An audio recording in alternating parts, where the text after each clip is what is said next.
We'll start this funeral ceremony in approximately 15 minutes. If you wouldn't mind making your way to your seats.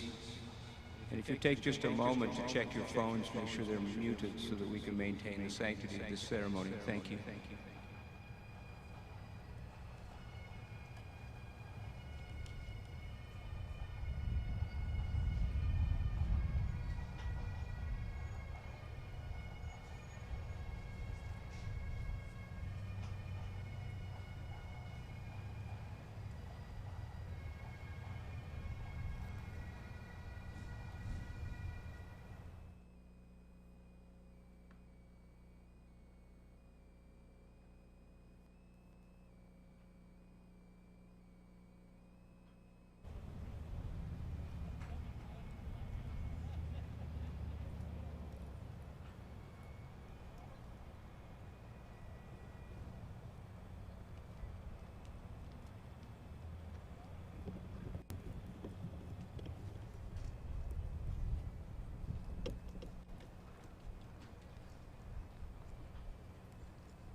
The ceremony will begin in 5 minutes. Please find your way to your seats, and again, please check your phones. Ensure they're muted so that we may maintain the sanctity of this funeral service. Thank you.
Will the audience please rise?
Please be seated.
Good morning, and welcome to the funeral service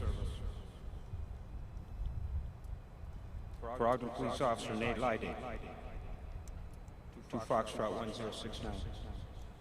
I'm Randy Watt, Chief of the Ogden Police Department, and I have been asked by the family to officiate this event.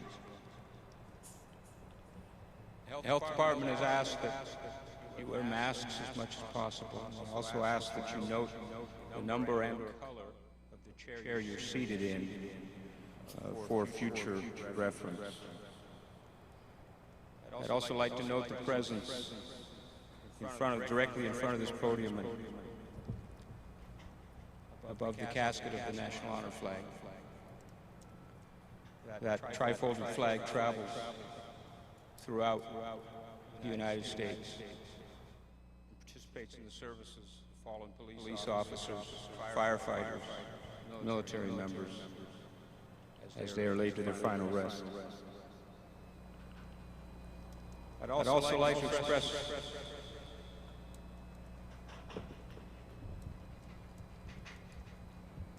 our deep gratitude to the many organizations and volunteers that have made this possible, that have given hundreds and thousands of hours throughout this last week in our support, for all who have brought comfort to us as this police department and as the family has grieved. I'd like to highlight the presence of the Lyday family seated here in front today. I'd also like to recognize some distinguished guests joining us for this solemn ceremony. Present with us today is the Governor of the State of Utah, the Honorable Gary R. Herbert, and his lovely wife. Spencer J. Cox, Lieutenant Governor of the State of Utah, and his wife.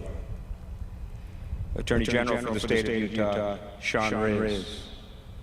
The Utah Commissioner of Public Safety, Jess Anderson.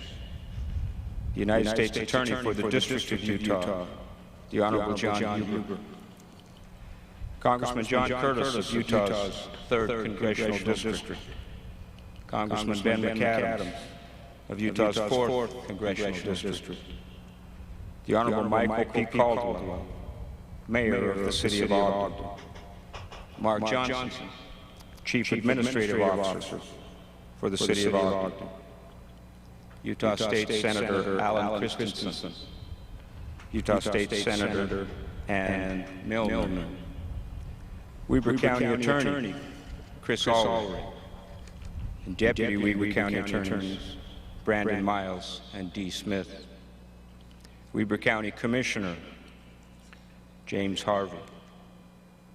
Ms. Jenny Ashworth Taylor, and I would draw your attention to the flag draped so beautifully to my rear from the top of the stadium. That is the flag that hangs in North Ogden and is carried by the organization Follow the Flag in honor of Major Brent Taylor, Utah Army National Guard, killed in action in Afghanistan. Mayor Sharon Bolos, West Haven City. Mayor Robert Dandoy, Roy City. Mayor Leonard Call, North Ogden City. Mayor Russell Porter, South Ogden City. Mayor Michelle Tate, Harrisville City. Mayor of Marriott Slaterville and iconic Ogden figure, Scott Van Leeuwen. Members of the Ogden City Council, Chair Angela Choberka, Vice Chair Ben Nodalski, Bart Blair, Doug Stevens, Marcia White, Rich Heyer, and Luis Lopez. Dr. Brad Mortensen, President of Weber State University. Dr. Richard Nye, Superintendent of the Ogden City School District. Gary Williams, the Ogden City Attorney. Jay Lauder, Ogden City Director of Public Works. Staff members of the Office of Senator Mitt Romney. Sarah Tolliver, President and CEO of Visit Ogden. Kimberly Boucher, Executive Director of Downtown Ogden Alliance. Cindy Wheelock, Executive Assistant to the Mayor of Ogden. Ms. Alicia Skinner and Ms. Cheryl Mack of the Weber Dispatch Center, and who played a significant role in the event resulting in this funeral service. Numerous local, state, local, and federal law enforcement executives and staff members, numerous fire and emergency medical executives and staff members. If I have missed anyone, you have my sincerest apology.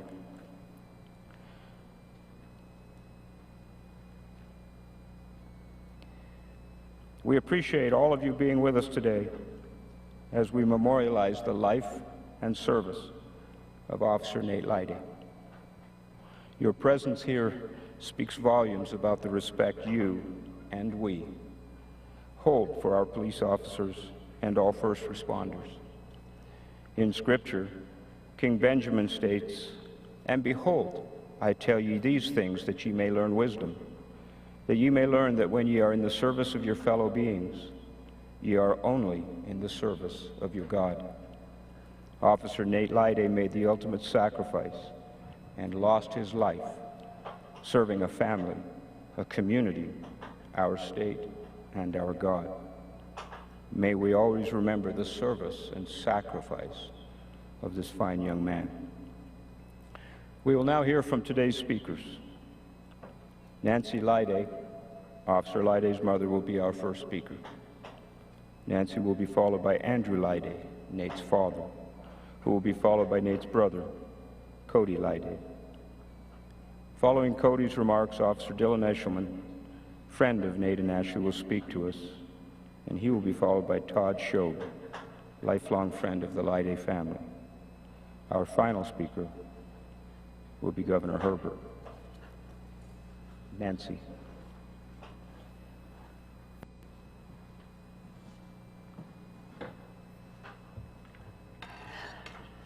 I hope I can get through this.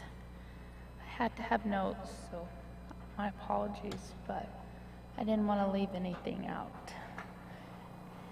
Nathan James Leidy.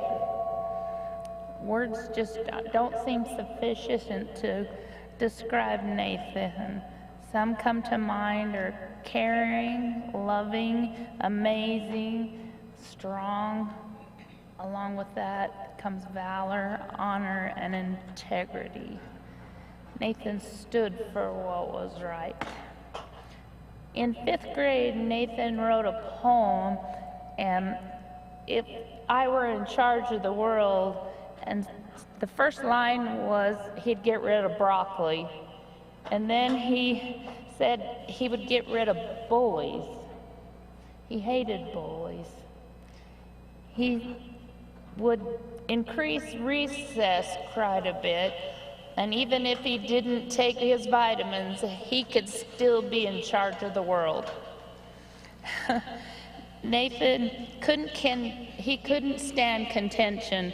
He would be able to come into any situation and pretty much calm him down. He's gentle nature, my gentle giant, was and always is the ultimate defender in life, in sports, in anything he did. He led the way. He got the opportunity to meet Carlos Boozer. He was so proud of that. He took it as a challenge when Carlos was dribbling the basketball, and he said, "Say, Nate, why don't you see if you can steal it from me?"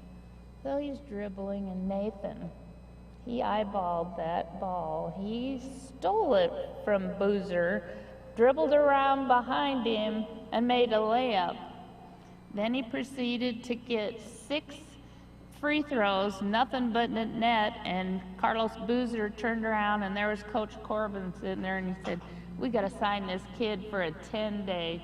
That made Nate's day. He could not wait, but he's always just led the way in anything he does. He doesn't do anything small. It's all the way or not at all. On occasion, he'd get into trouble. And when I was always talking to him about it, he'd say, I don't remember that. So he had a mischievous side. One time he was having a little bit of a dispute with his brother. He had this battle brewing, and Nathan went and called 911. And trouble was, his father is a police officer, the dispatcher was a neighbor, and they called and said, why do we have Nathan on 911? Then he hung up on the 911 operator and called his mother, because, he's in trouble, you gotta talk to Mom. And I chastised him a little bit and said, Nathan, you know better than that. Did you really call 911? His reply, well, if I did, it would have been an accident. So all I heard in the background was everyone going, Nathan! And if he did, it would have been an accident. His sense of humor started from day one. He was about 2.5, and his grandfather was visiting from Pennsylvania. And of course, any good little 2-year-old, if you hold up 2 fingers, how many fingers am I holding up? He'd look at you and tell you 3. And then they'd ask him what the color of the sky is. His answer is green. Anything he could do to get you into a little bit of a debate was going to happen. The entire time his granddad visited, the answers were 2, or 3 instead of 2, and green instead of blue. We took his grandfather back to the airport, and as his granddad was walking down the concourse, Nathan yelled, Granddad, okay, it's 2 and it's blue. 2 years old, he's got a good sense of humor. I used to always say, Nate, you're going to give me heart failure. Will you stop? And he'd say, well, that's my job, Mom. That's my job. His smile, his demeanor, his silly sense of humor was always infectious. All he had to do was walk into a room. There seemed to be a special nature and spirit that followed him. He had many nicknames. One was earned when he drove his bike off the edge of a dirt road and he missed the turn and he ended up in a cow pie infested pond. He came up looking like the X-Wing fighter in Star Wars, but his favorite nickname of all was Uncle Nate. At his graduation from Weber State College, his little niece wanted to get closer, so we went down to the opposite side of where the family was sitting so we could get some pictures. She mustered up her voice and yelled top of her lungs, "Way to go, Uncle Nate." The entire D Event Center heard her at 3, and you couldn't wipe the smile off his face. Another instance, his little nephew came down to spend some time with him. He was so excited that Nathan had become a police officer, so he traveled down so he could see Nathan's police car and he could experience it. And I don't think that special day will ever be forgotten. No greater love hath no man than this, that a man lay down his life for his friends. And I would say his community, his family. I would ask everyone to consider, in a world full of hate, be the light. Nathan is honored by all of this outpouring of love and support. I hope we can each spread love and light, tolerance and kindness. Together we can drive out evil, all forms. Honor Nate, honor all of us, officers, firemen, your fellow man. In a world full of hate, be the light like Nathan did. I love you, son.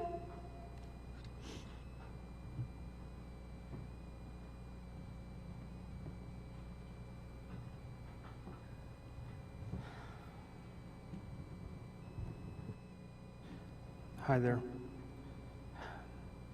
My name's Andrew Lyday, and I'm the proud father of Officer Nate Lyday. I'd like to thank you all for coming out today to honor and show your love and respect for Nate and celebrate the time that we had with him. As she spoke, Nate loved his family.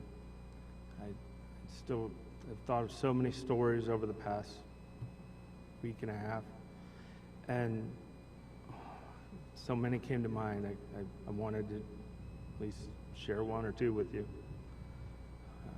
One time we were going to the airport and got the car parked, got checked in at the gate. This was pre-9/11, so you could walk out to the gate and everybody just go out there. We went through the ticket counter, went up the stairs, down the concourse, and started going through security. The security agent, TSA agent, looked at his suitcase when he rolled it through. He had his little roll-around suitcase, and he was probably 6 or 7 maybe years old, maybe. She looked at the suitcase on the x-ray machine. She ran it through, backed it up, looked at it again. And she looked at us with a puzzled look on her face and said, "There's nothing in that suitcase except a small toy in the corner, apparently." I said, "Yeah, I know. He's not actually going anywhere. I am. He's staying home, but he wanted to bring a suitcase to be a big guy like Dad." So many people have crossed my paths in the days since that horrible afternoon of May 28th. The list of all of them would be so extensive, I'd be here for the rest of the afternoon. But I do want to recognize a few of them at this time. And as Chief Watt said, I apologize because there's many, many, many I will leave out. But I'd like to start with Governor Gary Herbert and Attorney General Reyes. I've received calls and spoken in both person with both of them in the last few days. And their words of encouragement have helped me to work my way through this, at least to this point. I'd like to recognize the Ogden Police Department's administration, Chief Randy Watt, who 29 years ago was an instructor of mine at the police academy. I always felt comfort when Nate was on duty, knowing this department was being led by a man that had the skills and the ability and the knowledge that he would train, equip, and set an example of duty, honor, integrity, and to never give up the fight.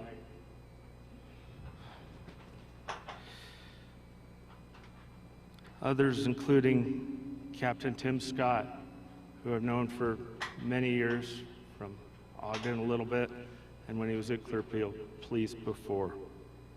Captain Jake Suby, Lieutenant Mike Boone, who I knew from Clearfield Police.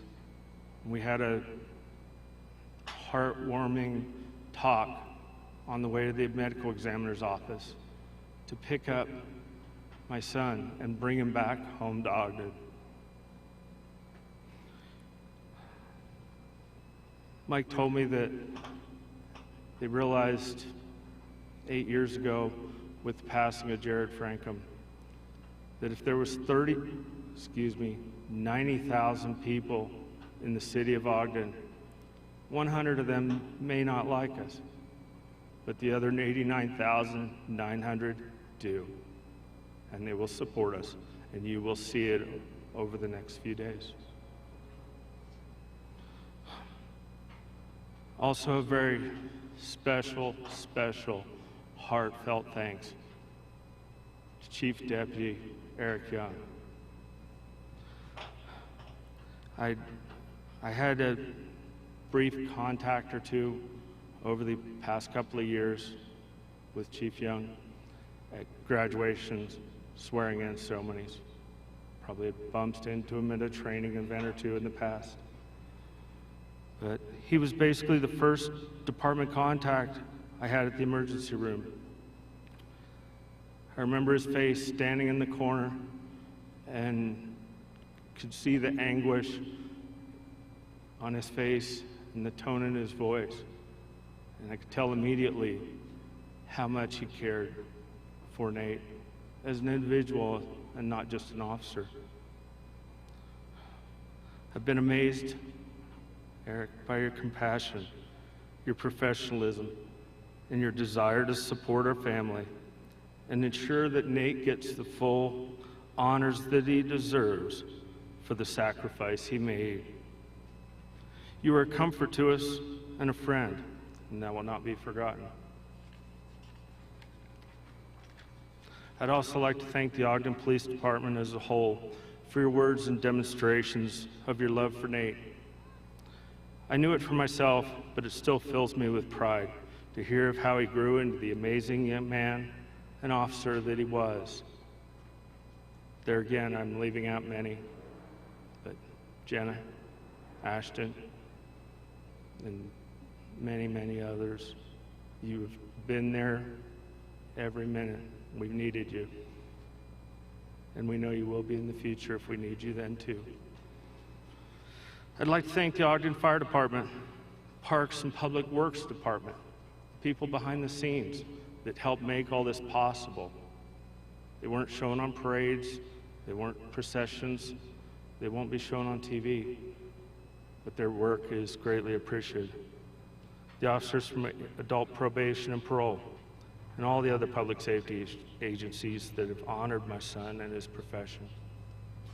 If you were to look back at Nate's life and use Facebook as a timeline, you would probably come to a conclusion that he loves many things, but I think 3 of them really stood out. First is his family. Nate loved his family. He loved to be with them, support them, camp with them, and celebrate with them. The focal point of that, however, is his wife, Ashley. Ashley, you truly are the love of his life and will always be a part of ours and a connection to him. And we love you dearly.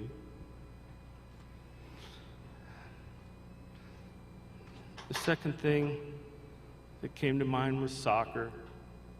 Anybody that knew Nate very long loved his joy of soccer. Whether it was watching it, playing it, or even diving after a t-shirt at the risk of knee surgery, when it was a true passion for him. Now there's even a jersey to show he truly is the #1 RSL fan. Third would be Ogden Police Department, and the community he loved. If you look back, 2012 or 13 or so, he has a picture of a thin blue line flag posted on his Facebook. He stood so tall and proud the day he was sworn into the police department. He was eager to learn and improve so he could be the best officer possible. May 28th was exactly 1 year to the day from his swearing in. But the feedback and stories from citizens and coworkers alike assure me he was performing admirably. An officer can do many things on his own, but there are often times that he needs backup. May 28th was such a day for Nate. Squad 1 was very special to Nate. He admired Jason as a leader and mentor, and knew that Dylan and the others had his back. When the shooting started, his partner immediately started to return fire, and along with the 2 AP&P agents on scene, moved through active shooting to try and stop the threat and rescue my son. That, my friends, demonstrates the difference between an officer and a hero, and I am proud to know them.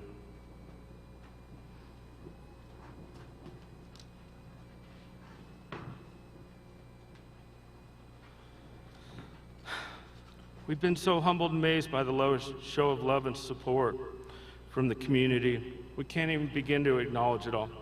From the blue lights, to flowers, to flags, signs, it has assured me that although there may be a great deal of anger and protests against law enforcement, this community does in fact support Nate and the brave men and women that risk their lives to serve and protect them.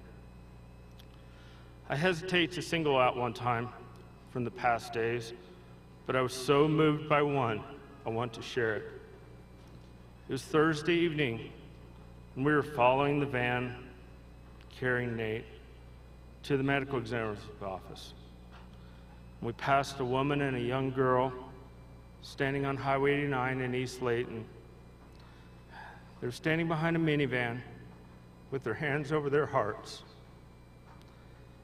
They didn't know Nate, as his name had not been released at that point. Just that an officer had lost their life trying to save a family in distress. People are the key to all these stories, and what reminds me that good will prevail. Heroic people, caring people, respectful people, generous people, and those courageous enough to run through a barrage of emotions and pain, to be there and remind Ashley and the rest of us that we can get through this, and that a hug of words and support will be a start.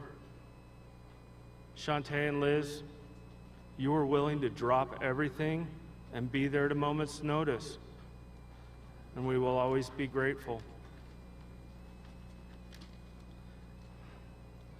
If there's any thread of a silver lining to Nate's sacrifice, I think it may be in an article that just came out in Forbes magazine. It was titled, "Spare a Thought for the Good Cops." Nate was definitely a good cop and set a standard for others to follow. He was always striving to do the best that he could. He was an excellent learner who was always trying to improve himself and his skills. Numerous officers and citizens have told me how his big smile and easygoing personality could help to de-escalate a situation. Nate was also very self-conscious of details and report writing.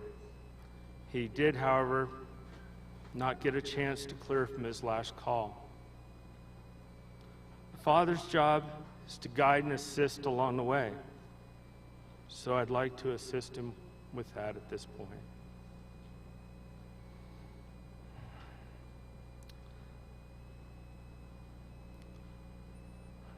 My last assigned call sign from Davis County Sheriff's Office. Weber, Delta 312. 1014, 1F2 will be 1024, 108.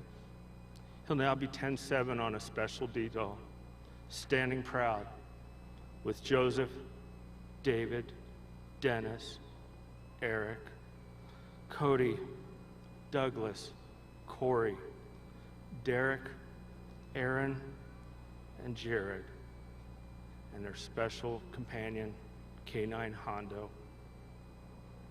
and all the other brave souls who have gone before them. Thank you.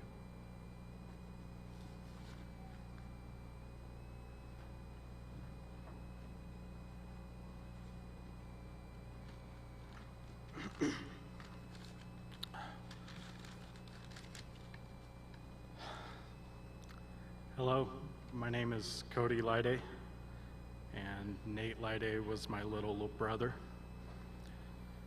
I'd like to start out by thanking the Ogden Police Department and the entire city as a whole.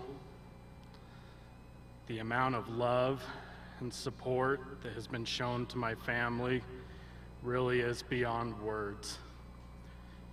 Nate loves this city, and it was his home. Many of you know my brother in some way or another, whether it be as a police officer, a coworker, a classmate, or as a friend. I'd like to share with you today who my little brother was to me. When I was 16 years old, Nate was 12, we borrowed our dad's truck to go pick our sister up from a friend's house. When we pulled into the driveway, I had him switch me seats so we could pretend he drove us there. When I asked him to back out, he asked me which one is the reverse pedal. We promptly switched back seats. Nate was never the kind of kid to be ashamed of being a goofball. He loved to have fun and would do or say things that most people were too scared to.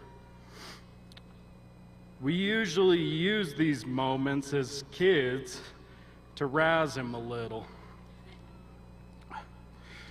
We had so many stories about Nate growing up, and to this day, my family still loves to sit around and tell them.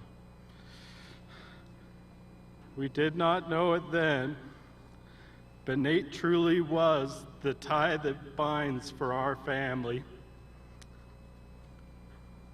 And he is the tie that binds our community together now.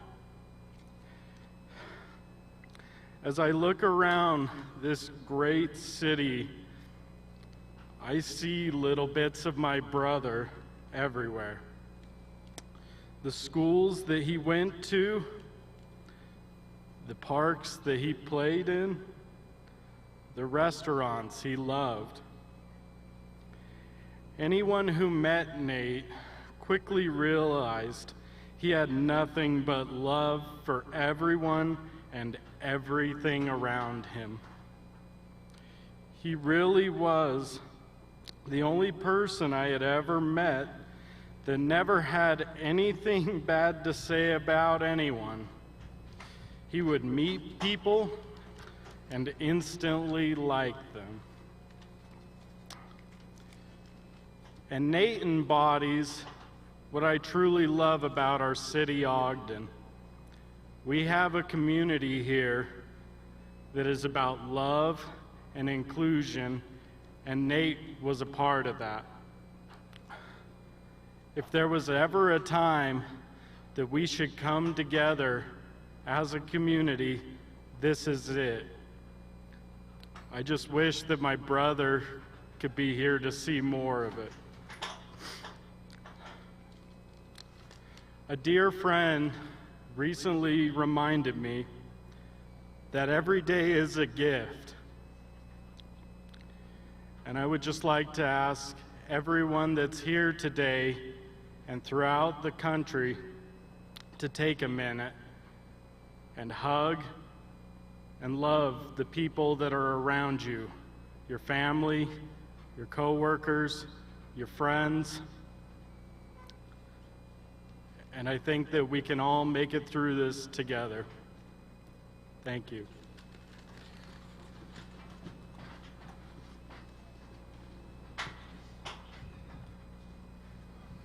Hello, I'm Officer Dylan Ashelman. I had the privilege of working with Nate from day one off of FTO. He came to Squad 1 as his first squad. And I remember on day one, he was the only guy to beat me in a briefing that morning. And I thought, who is this guy that beat me? And even then, as a brand new officer, you could see his joy and excitement to wear this uniform and wear his badge. Over the course of the year, me and Nate worked side by side on countless of calls. We spent countless time together telling stories, talking about our personal life, our work life, dreams, where we wanted to go. One thing that stands out is he always spoke very highly of his wife, Ashley. He loved her. And he never said a bad thing about her, except maybe that her cooking was way too good and he couldn't get enough of it. And I would have to agree, it is delicious. We talked about how we wanted to do K9 together and work with dogs. That was his passion, that was his dream. When we did shift change, Nate went to Squad 2, and he'd always just message me, telling me how he wanted to come back to Squad 1 because he missed us. Well, finally, he was able to come back, and I got to spend countless days just doing what we love to do every day, and that was working for the city and protecting citizens and answering calls. And then coronavirus hit, but we always managed to come by and sit next to each other throughout the day, go on calls together, tell story after story. And there was times where we just sat there, typing reports, and we were just silent. But the fact was, we were next to each other. Over this time, me and Nate went from friends to best friends to family. And him and Ashley will always be family to me. Even after work, we had a coworker that would ask us to go to the gym, and we'd always tell her we can't, because once we were home, we were home. When in all actuality, we were just getting on Xbox so we could play together. We just didn't want to stop. Throughout this year, me and Lide answered call after call. And there was times where dispatch would send someone else to back myself or back Nate. And the backing officer would usually wait a few seconds because they knew that they were going to get canceled by one of us. We did everything together. At the end of the day, on that Thursday, Nate saved countless lives, to include my own, and I will forever be thankful for that. On that day, this world lost a hero and a man who loved Ogden City and all the citizens in it. But I know every single one of us here that puts on this uniform, puts on this badge, that gets up, follows our duties that we swore to do. He is there.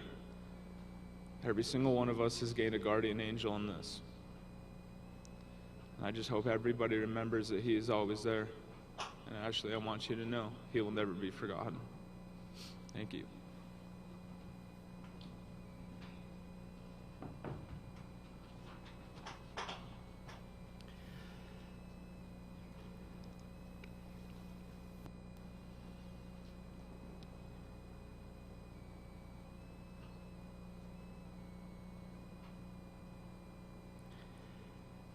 What a wonderful tribute this is today to celebrate the life of Nathan Lyday and the sacrifice he gave for this community. I know that Nathan would be incredibly grateful for the outpouring of gratitude and support for his family. Those of us that knew Nathan well would tell you that you would be hard-pressed to find someone that did not like him. And for that matter, with all the time that I spent with him as a youth, I can't recall a time that he ever said that he didn't like someone he ran into. He was moderately quiet as a kid, very smart, and as you've heard, a crazy soccer junkie. He seemed to always be in competition to break a bone or blow out a knee with my son Nick.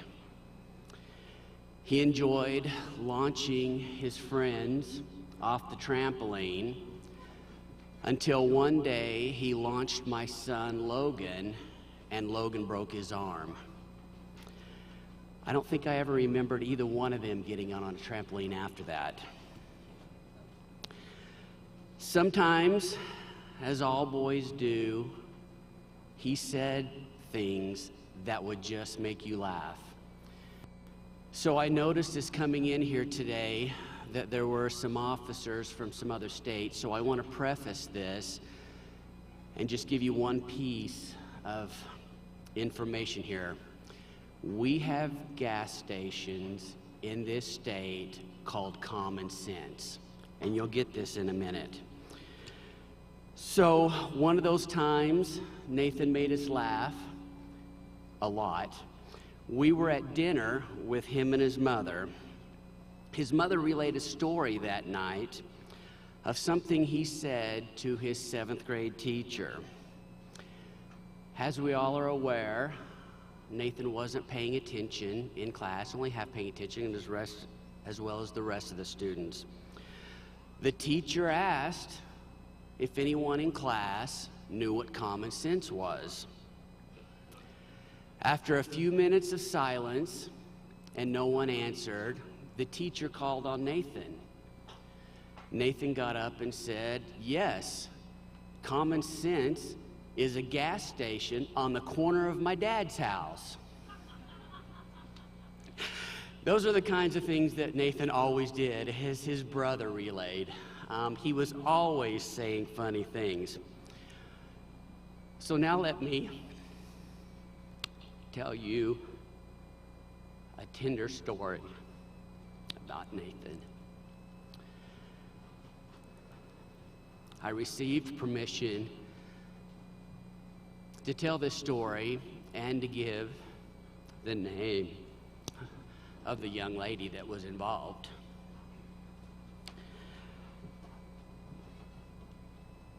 Lizzie relayed this message to me a couple of weeks ago. I'm going to paraphrase some of it and quote some directly.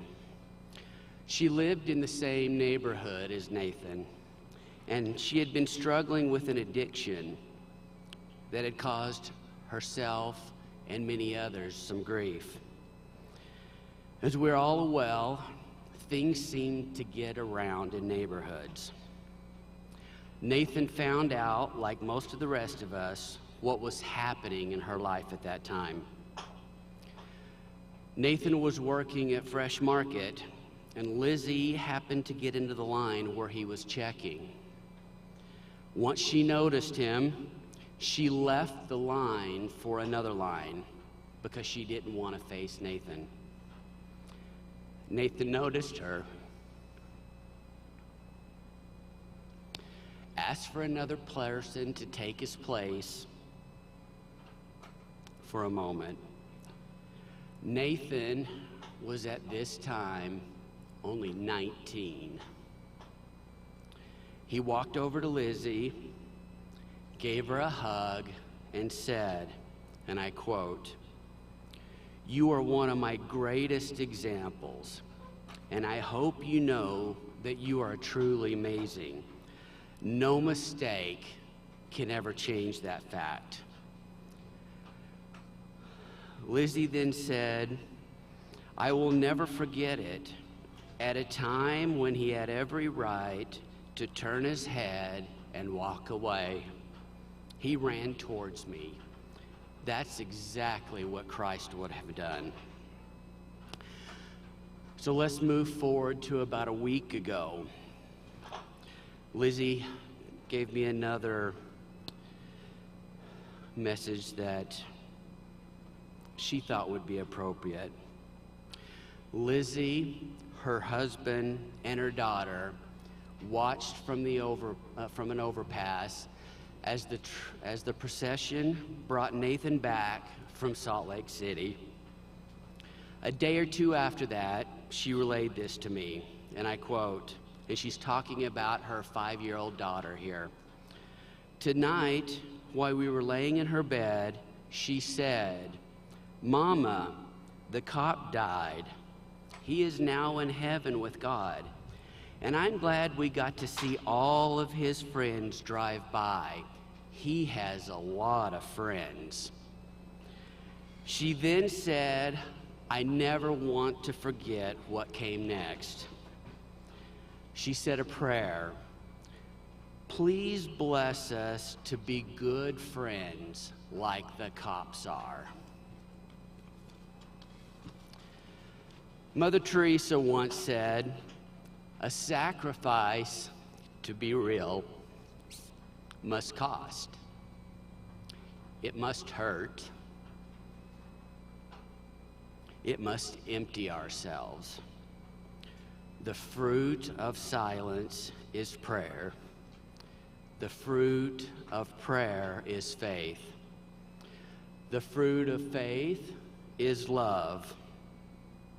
The fruit of love is service.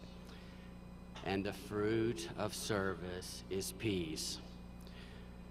As Mother Teresa stated, Nathan loved Ogden and his job. He served the community of Ogden, and because of that service, he gave the ultimate sacrifice, and now is at peace. Nothing great was ever accomplished without making sacrifices. Let us remember Nathan's sacrifice and do all we can do to keep this community as he would have wanted. Great. Thank you.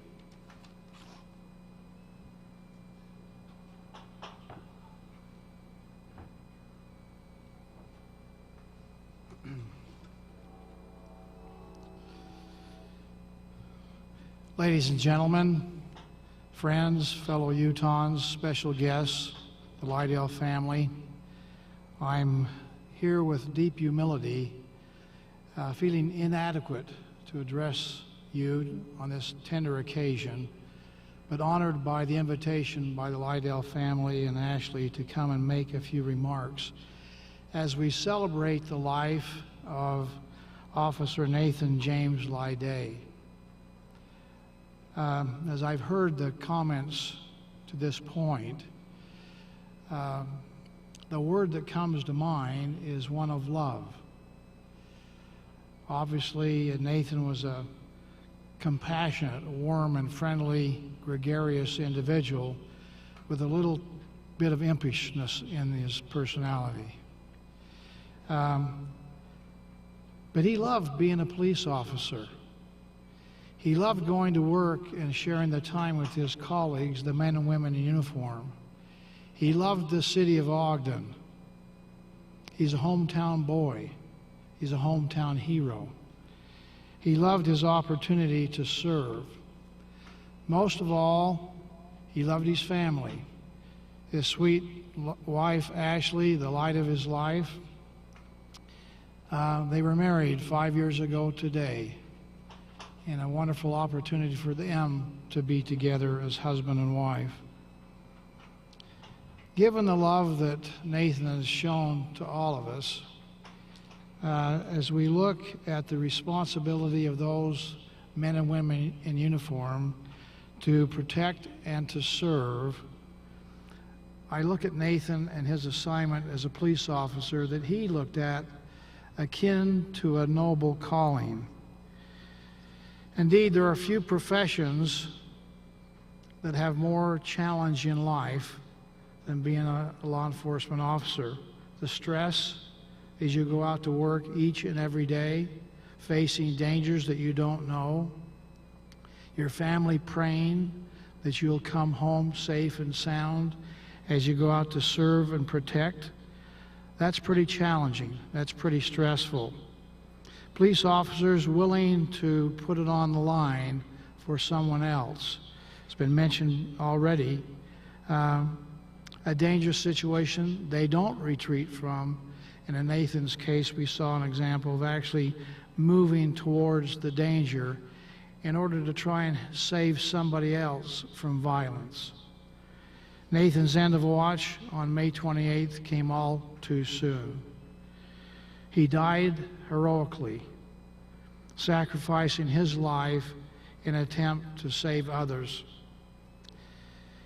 In honoring Nathan's courage and sacrifice, which we do today, it would be wise for us not to overlook the sacrifice of his family, friends, particularly Ashley, at this challenging time, his parents Andrew and Nancy, his fellow colleagues. All of us are in this together as we mourn the loss of our good friend Nathan. To Ashley and family members and friends of the Lyday family, I want you to know that people across the state and beyond share a broken heart with you at this time and want to offer you their most compassionate best wishes. Jesus taught that we should love one another. That's sometimes easy to say. Unfortunately, it seems sometimes hard to do. Nevertheless, it's a good guide and a commandment given to all of us. Jesus also said that greater love hath no man than this, that he would lay down his life for his friends. Nathan has done that. I think these times make us have questions.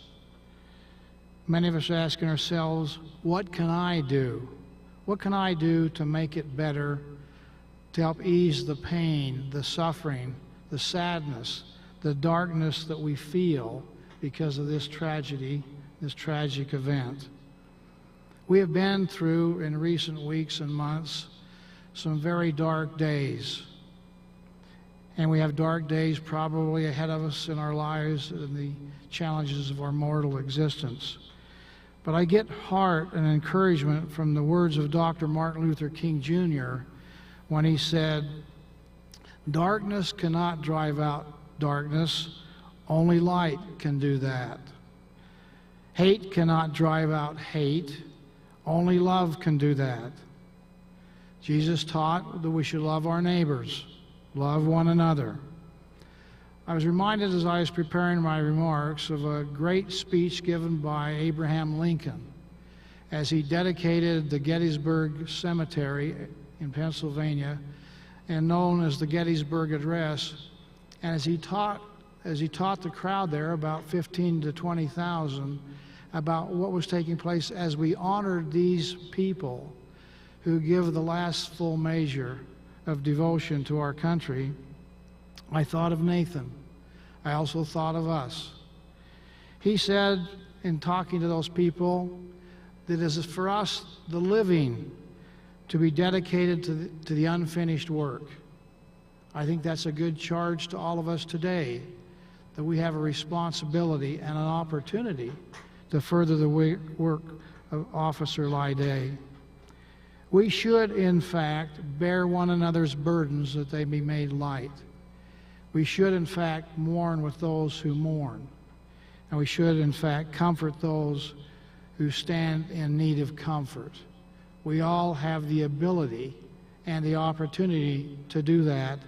And certainly the Lye family and their friends need that kind of assistance. So let that be our charge and our commitment as we leave these services today. One last thing. I think these are opportunities for times of reflection. We have introspection opportunities to ask ourselves questions. How do I measure up? Nathan is a good example of what we ought to be and how we ought to conduct our life. But questions come to mind about why. Why?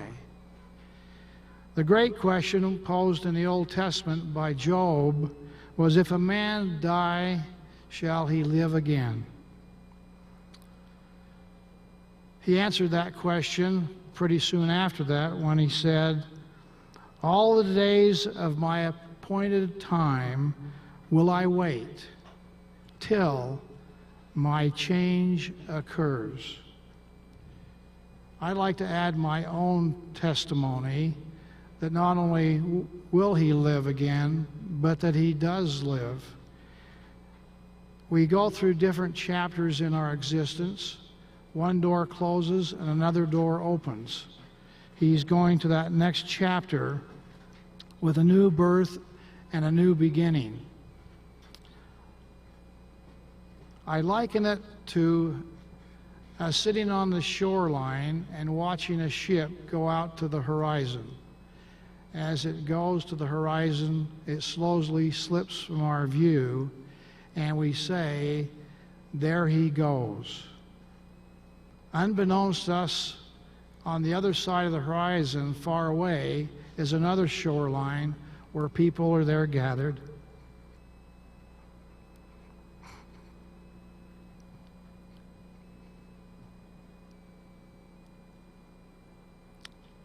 And they say, here he comes.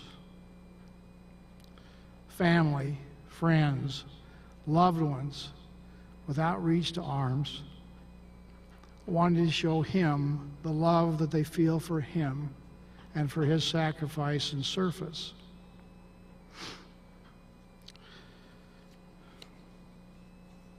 Let me just conclude by saying it's an honor to be here to pay tribute to one of Utah's finest, and to family and friends who've gathered here to show support. Ashley, you have a lot of friends, way beyond what we see here at Lindquist Field. Words cannot express our sadness and our hope for a better day. But I do have a prayer. My prayer today is that God, our Heavenly Father, will bless us as His children with understanding, with hope, with appreciation for all of God's children.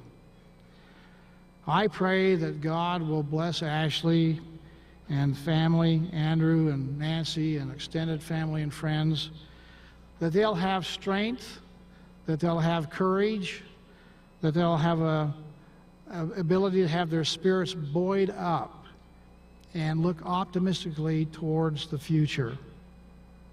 I also pray that all of us will have a desire to serve as Nathan has served and give our lives in the service of others, all of God's children.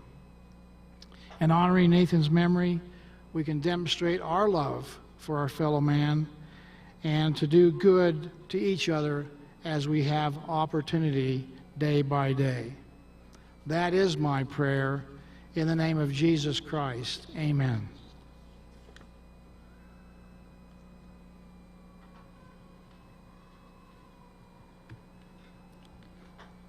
Thank you, Governor, for your wise and wonderful words, and thank you to the members of the family for sharing with us and allowing us a further glimpse into the life of Nate Lyday.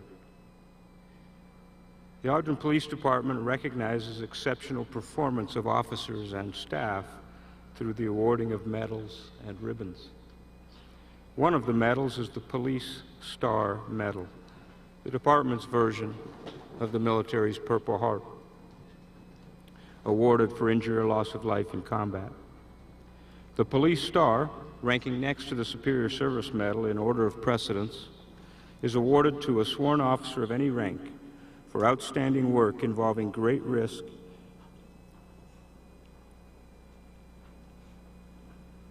and including an act whereby an officer receives a wound or serious injury and which is received under honorable circumstances in the line of duty. Attention to orders. It is hereby ordered that Officer Nathan James Lyday, 2 Foxtrot 1069er, is posthumously awarded by Chief of Police Stephen R. Watt the Police Star for services rendered on the 28th of May in the year 2020 and effective on this date,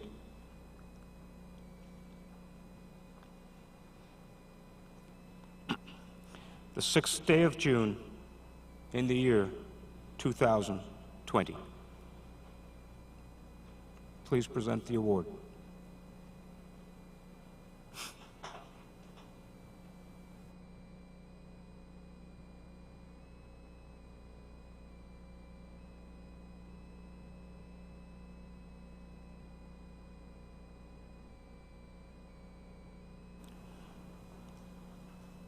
In a few moments, I will ask Ogden police officers to form a cordon, and the pallbearers and honor detail will be piped to the hearse while honors are rendered.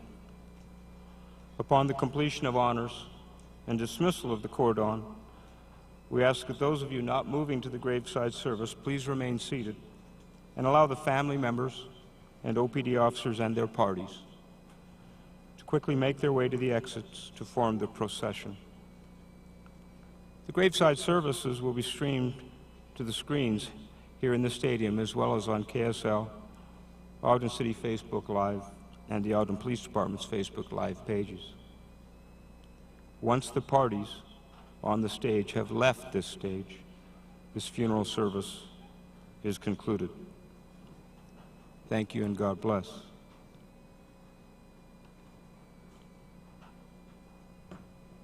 Form the cordon.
Preset, form!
Order! Order!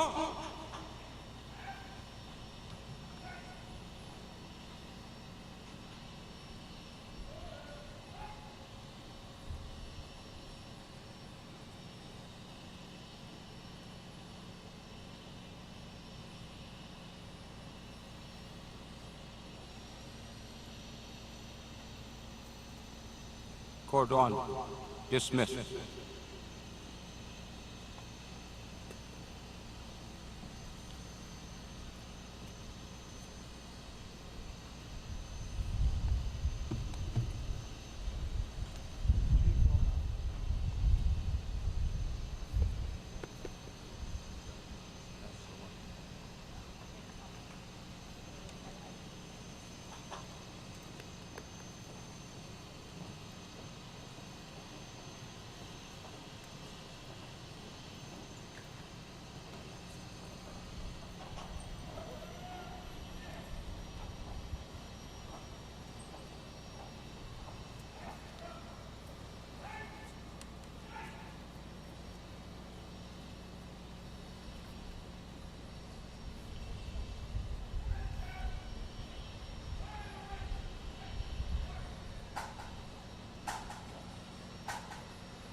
Ogden High School. He was a graduate of Weber State University. So all of these things just culminating together, that this was a man who made such an impact at such a young age. It was just so impressive to be able to hear all that. And not to mention, of course, there were very emotional moments during this past hour, but also some lighter moments.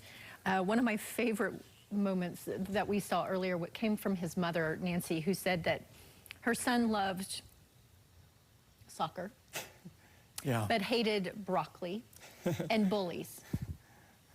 And I thought that that was a really light moment. It's a window into the kind of person that we are talking about right now. And throughout the thread that was weaved through this fabric of what has happened here in this last hour was the fact that Officer Lyday gave his life defending not only his community, but going in, he was on a domestic violence call. And a difficult moment because, you know, a family is hurting. And he's going in to try to solve a problem there. And his family talked about how he loved the idea of being a defender of bullies, so to speak. Let's listen to that. We have a earlier remark.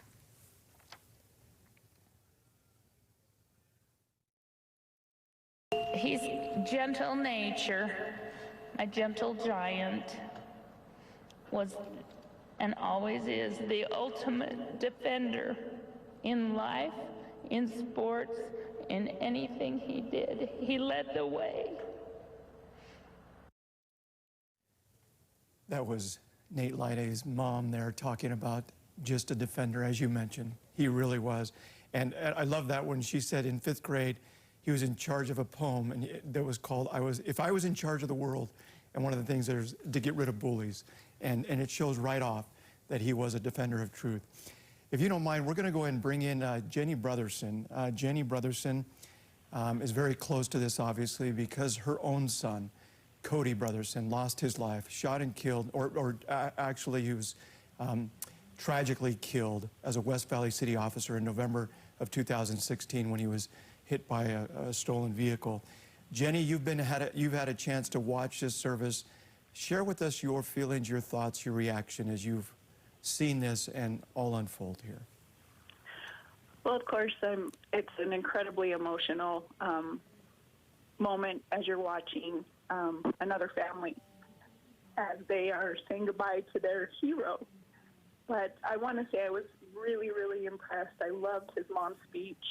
I actually loved them all. I liked that they gave the opportunity not just to see the police officer, but also who they are as human beings and the families that, you know, pray every time they go out the door that they're going to come home.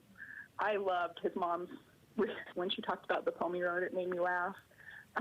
It's always nice to hear, you know, these officers have these other sides where they're funny and they love their parents, their brothers, their spouses, their children, and it was just, I thought it was a very well done, and again, like I said, I can't even hear bagpipes anymore without becoming incredibly emotional, but the entire thing just takes you back to when Cody was killed. Your own son, I understand, is now your other son is a West Valley City officer. Only a year and a half, you just say, or so, and he's there at the funeral. Your thoughts about that? I admire that Braden made the decision to also become a police officer. This is the first officer funeral that he's attended since Cody was killed. So it'll be interesting to hear from him when he gets back from it, his feelings as he was there. But I'm also incredibly proud of him for making this decision and being able to go and support his fellow officers today as they say goodbye to one of their own. You know, Governor Gary Herbert talked a lot about how these families deserve our love and support, and that love and support will help carry them through this incredibly difficult time. Can you explain to those of us who are watching and have watched this service this past hour, kind of the support that you received, not only from other officers within law enforcement, but just the community at large? Yeah, Cody, kind of similar to Officer Lyde, Cody had grown up in West Valley City. He was serving the community he grew up in, and I was talking to my husband Jeff when this all went down with Officer Lyde, and we talked about how as we were headed from the Maverick Center to where we were going to put Cody to rest, how incredible it was. And I remember it was completely silent as we were riding, but watching all the school children that had lined up with their signs talking about Cody being a hero and how much they loved police officers. And I remember that in the immediate days following Cody's death, we would be places and people would come up and tell us thank you for our son's service. And even after the funeral, we had so many people within our neighborhood and our community that would always make sure that they reminded us that they'll never forget who Cody is. And even in the last few days, we've had those people reach out again and say, we want you to know we remember Cody and we remember his sacrifice. But I do very clearly remember the line of people lined up as we were moving from the Maverick Center to Cody's grave.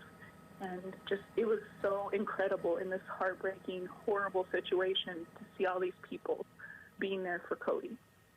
And last of all, Jenny, what would you tell the family? I mean, it's just incredible to see that, that they do notice, obviously, the love and the support and the people that have come out. What would you say to the family during these very challenging and difficult times? You know, I've been asked that question before, and it's so hard to answer because the heartbreak never goes away. but also the feeling of pride given what your child decided to do with their life. And I would just want to tell them that, you know, there's a huge group of people out there that love them and support them and will be there to help them, and will also never forget the sacrifice that their son made. Okay. That's Jenny Brotherson joining us here. Her own son, Cody Brotherson, gave his life in the line of duty back in November of 2016. Thank you so much, Jenny. We really appreciate your insight and your thoughts at this challenging time. It must have been a very difficult thing to watch. It brings back a lot of memories. Thank you again. And as we look live here from Chopper 5, we're going to watch as that procession makes its way to Wasatch Memorial Gardens. But want to remind you, you know, of course, we were talking about Officer Nate Lyday, also Officer Cody Brotherson, who was killed in the line of duty. There have been 147 officers in this state who have been killed doing their job.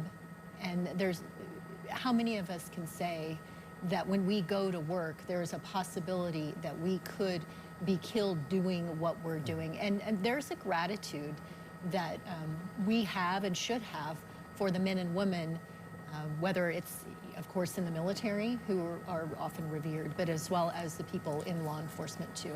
No question about it. Cody, or Nate, right now makes the 10th Ogden police officer to give his life in the line of duty right here in Utah. We do have a map to kind of show you a little bit of the procession route as to where they'll be going. They will leave Lindquist Field and head north to 25th Street, where they will head east up to Harrison Boulevard. They will then travel north on Harrison to Combie Road and then to the cemetery. What's a little unusual in this particular incident, you know, Laura, you and I obviously have been in this business a very long time in regards to covered a lot of these funerals, unfortunately, over the years. Some of the processions last a very long time. They're a very far distance away. This one, according to Google Maps, is only about 6.4 miles away. So it's not expected to take a very long time, but you're talking about hundreds of officers that come from all over the place to be able to pay tribute. And so it takes a little while, obviously, to get that procession going. And we also have people lining the streets, hopefully from the Lindquist Field all the way down to the Memorial Cemetery. And but it's just always a beautiful sight. It was kind of interesting to see Jenny talk a little bit about how much she noticed that. People coming out with the flags, lining the streets, and that just gave her the support, the love that she needed at that very challenging time. I'm not going to lie to you. When I woke up this morning, I was worried because it was about 6:30 and the wind was really blowing, and then it began to rain, and I was worried about what it would look like this afternoon. But as you can see, the wind has calmed down. It's not raining, and so that allows people the opportunity to come out, because this is when that family will need the community the most. Everyday people who don't have a connection to Officer Lyday, but live in Ogden and the surrounding areas, to come out and show their support and say, hey, we are here with you. We stand beside you. And that means so much, as you just heard from Cody Brotherson's mother, so much to these families.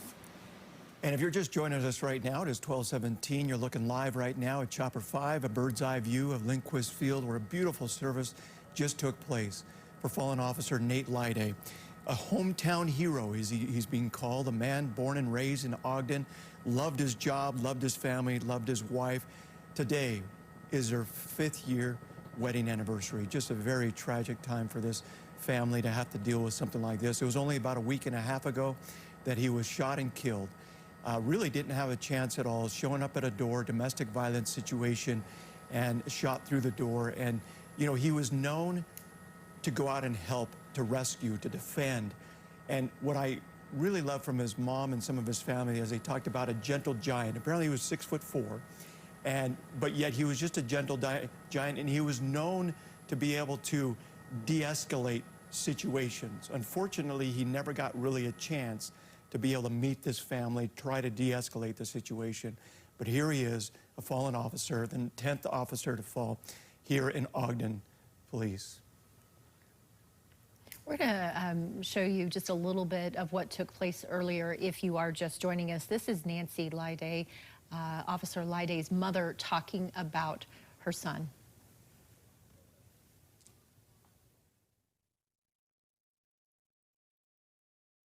No greater love hath no man than this, that a man lay down his life for his friend. And I would say his community, his family. I would ask everyone to consider, in a world full of hate, be the light. Nathan is honored by all of this outpouring of love and support. I hope we can each spread love and light, tolerance and kindness. Together we can drive out evil, all forms. Honor Nate, honor all of us, officers, firemen, your fellow man. In a world full of hate, be the light like Nathan did. I love you, son. So difficult to hear a mother saying goodbye to her 24-year-old son, so very young. 1 year, as you just mentioned, he was sworn in 1 year to the day when he was shot and killed doing his job. All right, again, a live look from Chopper 5 there of Lindquist Field. We have Brittany Tate that's been there during the funeral services. And Brittany, kind of share with us where you're at and just your reaction, your thoughts on this very difficult day. Absolutely. Hello, Lori. Hi, Dan. Well, numerous people now flooding out of the field here. What a somber moment this is. As they're walking out, they're walking past Nate Lyday's car, which has been memorialized. The talks were not only completely respectful, but very inspirational as well. Many people in the audience, as I was looking, had tears in their eyes. You could tell that they were notably touched. And as mentioned, you were just listening to some sound from Nancy Lyday, Nate's mother. She mentioned that he had a great sense of humor. She mentioned some very admirable stories about him, how not only was he a Weber State graduate, but he loved being an uncle. And the one thing that I really took away from this was that she said the one way that we can honor Nate is by sharing goodness. That was one way that she said that he constantly was emulating goodness. One of the reasons why he wanted to become a police officer in the first place, because he didn't like bullies, she said. He wanted to be the goodness in the world, the one person who could calm the storm, if you will. I think that it's really evident that his family was incredibly important to him. Also, Andrew Lyday, his father, spoke after his mother. Let's go to some sound from him. Embodies what I truly love about our city, Ogden. We have a community here that is about love and inclusion, and Nate was a part of that. If there was ever a time that we should come together as a community, this is it. I just wish that my brother could be here to see more of it.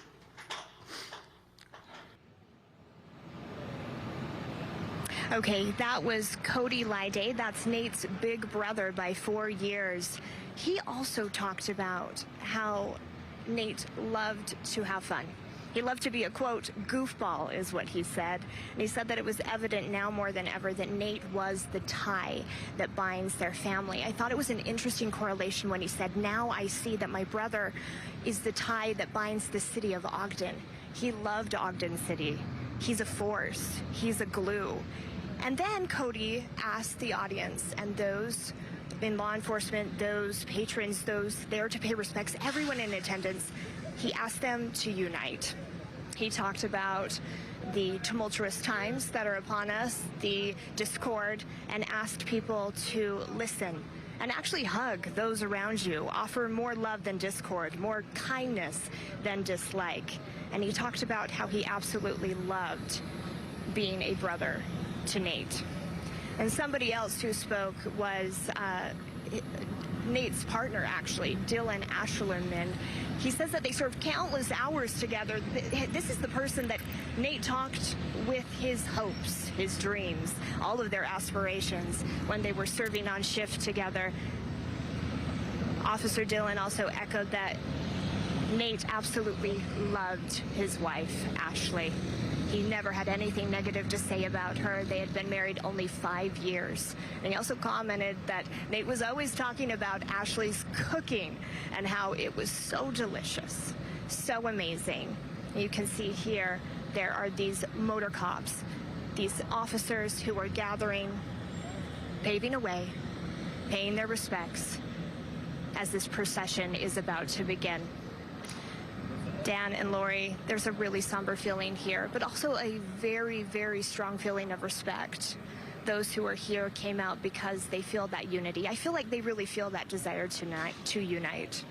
Brittany, as we are watching a live look here of just outside as we're waiting for this procession to get going, I'm curious, the governor talked about law enforcement coming in from out of state to attend these funeral services. As you're watching some of the officers milling about there, have you noticed, we know it as is standard that many other officers come from different departments around the state of Utah, but there are many that come from out of state as well. Certainly. I'm really glad that you brought that up, Lori. In fact, as I was driving in today into Ogden, I was very humbled to see a number of vehicles, motor vehicles from different law enforcements, not just from around the state. And we're talking even as far as southern Utah, but also, as you mentioned, out of state. Absolutely. They were apparent as they flooded into Ogden. And now, as we see them coming out of the stadium, we can see that there are most definitely all of those different entities and law enforcement entities from not only around the state, but also around the country here represented. Let's go to some sound about that. I'd also like to express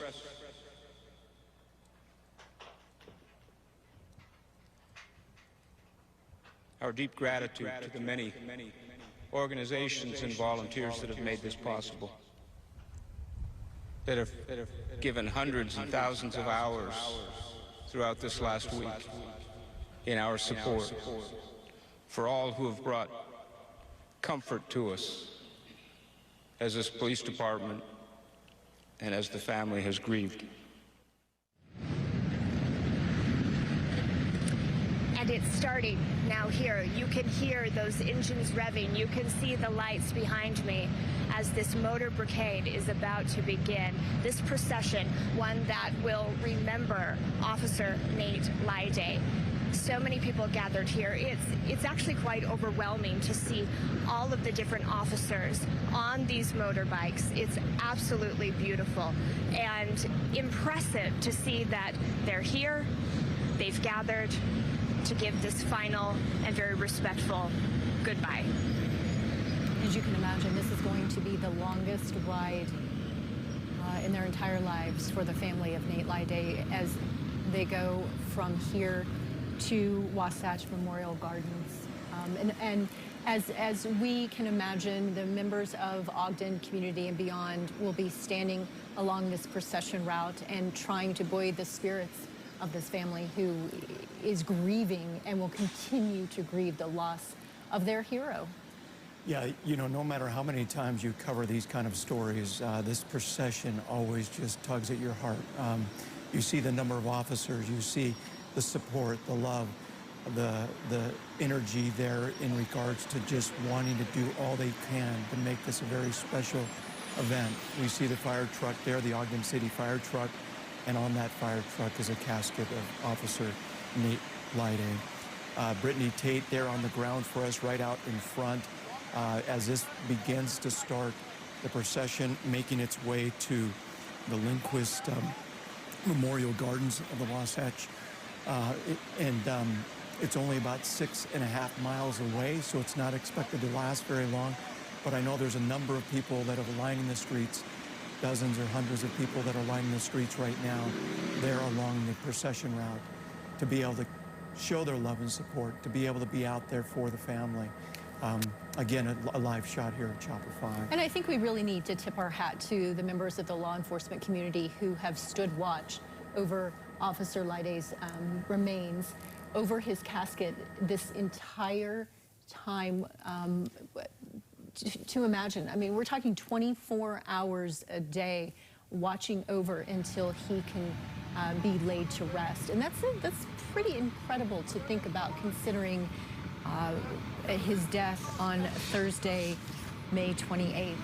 Yeah, that is a long time. I mean, we're talking about a week and a half ago or so when he was shot and killed. And they do. That's part of the responsibility. That's part of the service that they give. And it's a 24/7 watch. And that is incredible to see that taking place. And these are by volunteers. These Right. are people who aren't getting paid. Yeah. They are volunteering their time to support their brothers in blue. Yeah, and it's one thing when it's in the middle of the day, but when it's 1, 2 o'clock in the morning and you're standing there watching and nobody's around, you know, that is a dedication. That is service. We also have seen Officer Laide's vehicle that's out in front of the Lindquist Field, which has been a real symbol of who this man was. They have decorated it, and it's been out in front of the Ogden Police Station, and they did kind of a memorial with it a couple days ago. Just a really neat event. But there they go. The procession is now looks to be underway. Brittany, can you still hear us there? Your thoughts and what are you seeing? Absolutely, I can. Everybody has their phones up. They're recording this. It's a memory that people don't want to forget. I feel the feeling here that they don't want to forget this because they feel like they want to give back. They want to do better. They want to do fallen Officer Nate Laide's sacrifice justice. They want to make sure to honor him. As you can see, that casket covered with the American flag. A beautiful and respectful feeling here. And there it is now. Now people are starting to walk. People starting to walk, starting to follow the procession, starting to take part. Hundreds of people flooding out of Lindquist Stadium, where it's estimated that anywhere from 2,500 to 2,800 people attended. Many of those, as we mentioned, law enforcement officials. We've been talking a little about where the procession is going, and it is going to be heading south right now on Lincoln Avenue, and then it turns left at 25th Street to Harrison Boulevard, makes a right or goes southbound on Harrison Boulevard, and then turns left on 5600 South, and then that's when it goes right into Comby Road and into the cemetery service. Again, it's not expected to be a long procession as far as the length of time. Apparently, I'm being told that we have Jenny Taylor on the phone. She was at the funeral. Her husband, she lost her husband in the line of duty there, who was overseas at the time. Jenny, thank you for joining us, and your thoughts, your feelings as you watch this unfold. Just a very touching service today. Like you said, just touching. To hear stories of Nate as a little boy, to hear of him as a professional police officer, to hear of him as a brother and a friend, it's just so heartwarming to be able to learn a little more about him and the life he lived. It sounds like he just was a life full of service, full of sacrifice, so happy in his profession, always so willing to help and be a peacemaker. It's just, I walk away so inspired by him, by his family, and by the service that he's rendered. You know, Jenny, I was listening to Governor Gary Herbert, and I was inspired by his call for all of us to reflect and he said this, and he said there should be a desire to serve and give our lives in the service of others. And it was really a call to action to collectively, as a community, be better. Yeah, isn't that great? I love that he quoted from the Gettysburg Address. I think we all know how that address starts 77 years ago. We all know how it ends, government of the people, by the people, for the people. Very few of us know that in the middle, Abraham Lincoln gave a call of action. It's for those of us, those of the living, to honor the dead in the way we live, to give our lives in service, to give our lives in sacrifice, to not just stand back and say, wow, Officer Laide is so amazing, but to say, wow, he's so amazing, I want to do my part too. I want to step up, I want to reflect, I want to lift those around me. And it's just like General Patton said, though we mourn that these great men are gone, how blessed we are that these great men live, and how much do we have to learn from them and really kind of up our game. I mean, like you said, you walk away inspired saying, in the midst of this heartbreak and tragedy, I want to go home and be a better person.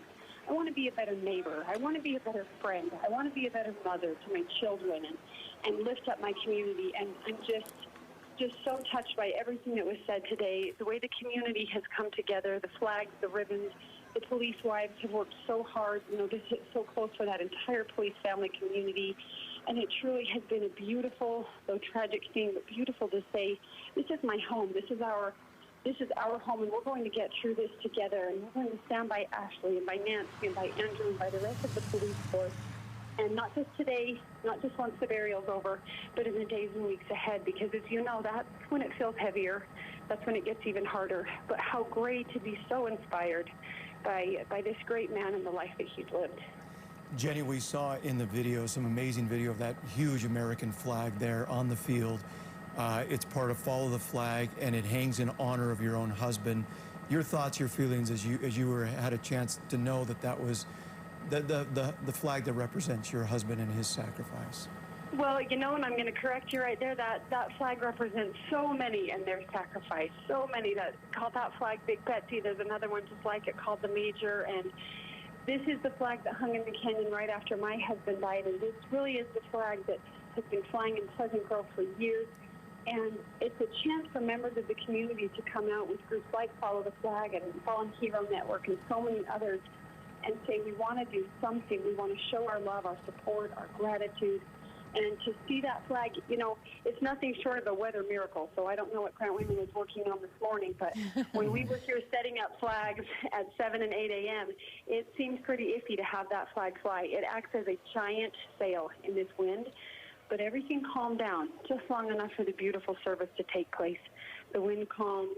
We were able to see that flag. I hope this family, Nate's family, and the police department family knows every stripe in that flag is the service that they continually give.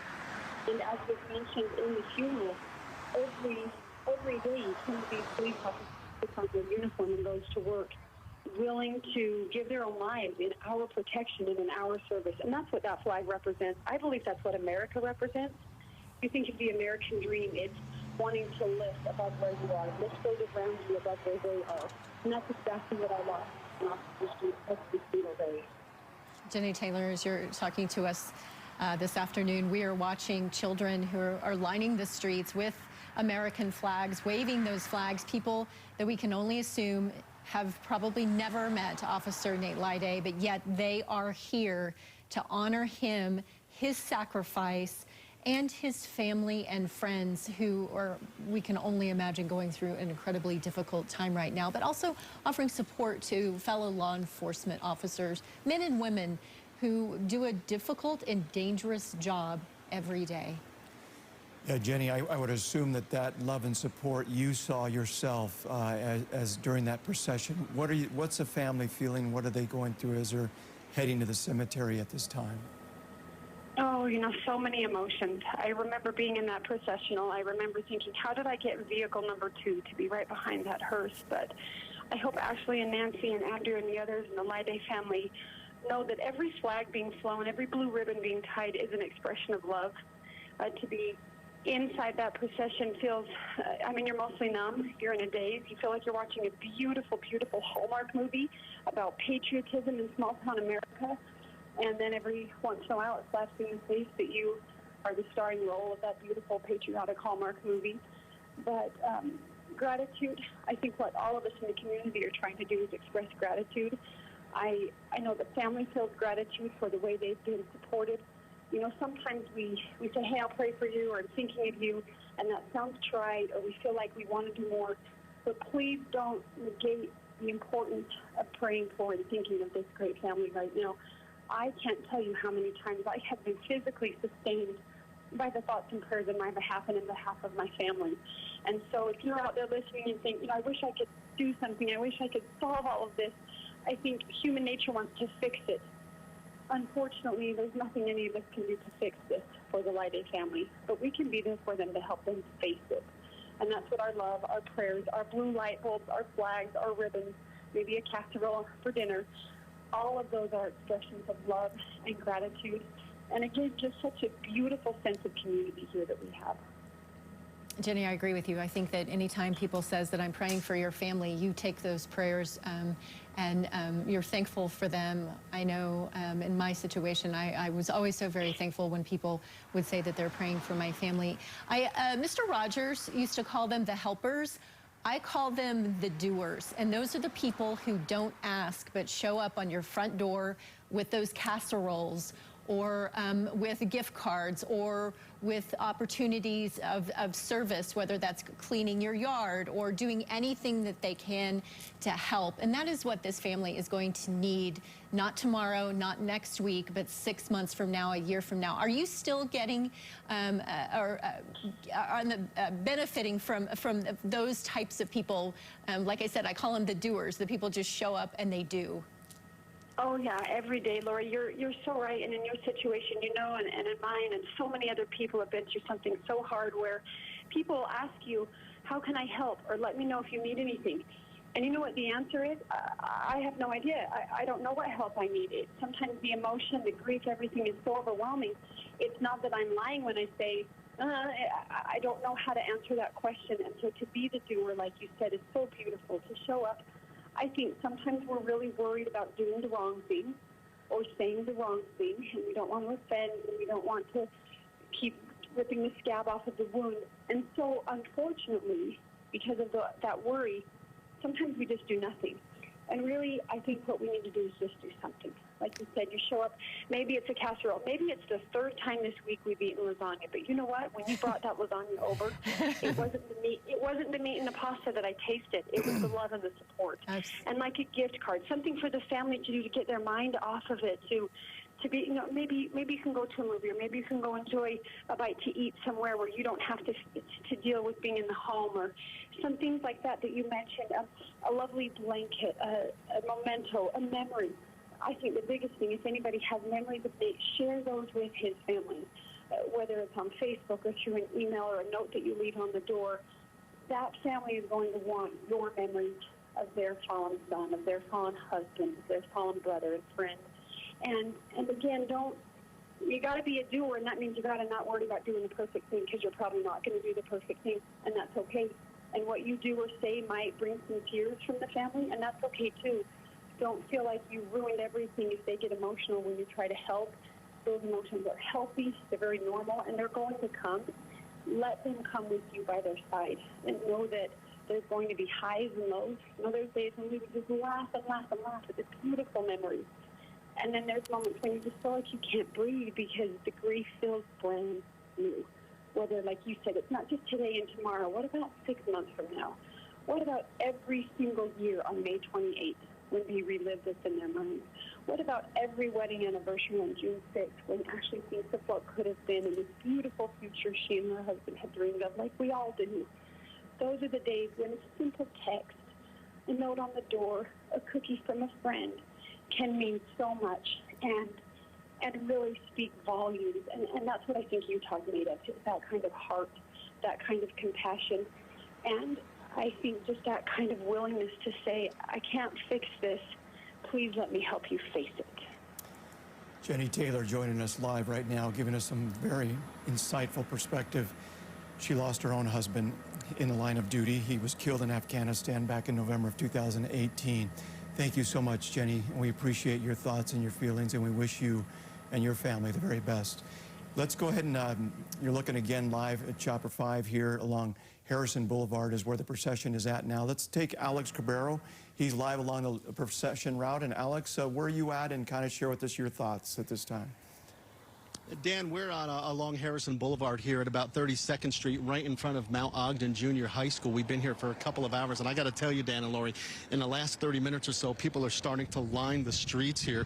You can see just a few of them over here. I mean, I'm counting, there's got to be hundreds of people here lining the streets just to show their respect as this procession goes by. We'll chat with one lady here who came out. She lives here in Ogden, and just want to ask you, I know it's a dumb question, but why come out here? It's showing the respect, isn't it? Yes, to show the respect for our family and for the community that we love so much. And now in Ogden, how proud are you of Ogden? Because the people here have really turned out over the past week to support Lide. Yeah, I love Ogden. I was born and raised here, and I don't plan on leaving. I love the community support and everything, not just this, but with everything else. But this has been a really neat thing for the community, especially at this time. Did you know Nate? I didn't. I went to the same high school as him, but I was a little bit older than him. But I know a lot of people that did, and I've only heard great things about him. And that's what we've been hearing. And even though maybe most people maybe didn't know him, it doesn't matter. Coming out here to show that support is what's important. Oh, for sure. For sure. Thank you very much for your time. We appreciate you. And that's a lot of what we're hearing, Dan and Lori. People maybe didn't know Nate Lide, but they wanted to come out here and show their support because they do feel this is important. Now, you see a lot of these American flags here planted alongside of the road that people have put up. Just a little while ago, I did interview the man who kind of put those together. We'll grab him here real quick. And this is Brady Ketchum. And Brady, okay, I know they're getting close, Brady, but you put up all these flags. I did. Why? I know. Why? You felt you wanted to do this. I wanted to do it. To be honest with you, we were on our way to the hardware store and drove by, and there was nothing out yet. And I had a feeling that we needed to turn around and make this happen. And we need to honor Officer Liddell, and it's just a small part to thank him for his service. And it makes you feel good when you can do this for someone else. And you're from Ogden yourself. The support in Ogden has been pretty good. It's amazing. Ogden is a wonderful town. There's a lot of support, and there's a lot of closeness, and a lot of us are friends, and it's just a great place. Great place. So thanks for your time, Brady. Appreciate you, man. Yep, and Brady, I mean, if you take a look down at all the flags, it was he and his family and friends that really started putting these flags in just about an hour or so ago. They wanted to have some kind of a show here of support so that when the procession makes its way through this area, that the family, that the fellow officers, that they will see the support. As Dan and Laura, I mean, it is tough being a law enforcement officer right now. There is no doubt about that. And I've heard from some law enforcement officers, they wonder if anybody still supports them. There is no doubt that this is a show of support. Now, I do see the procession coming down here now, heading our way. Again, we're at Harrison Boulevard at 32nd Street, right in front of Mount Ogden Junior High School. And this is the beginning of the procession here, coming through this area. Dan and Lori, just a show of lights, of colors, and of respect and support for Ogden Police Officer Nathan Lide. And a lot of people out here showing that respect and support. Quite a show. Dan and Lori? Alex, I can only imagine as we're watching this procession, people have their hands over their hearts. They're standing solemnly. This is an opportunity for those who brought their children to explain to them, what's happening, and that this man gave his life in the service of his community, one that his brother Cody called Ogden is about love and inclusion, and I think that's what you're witnessing right now.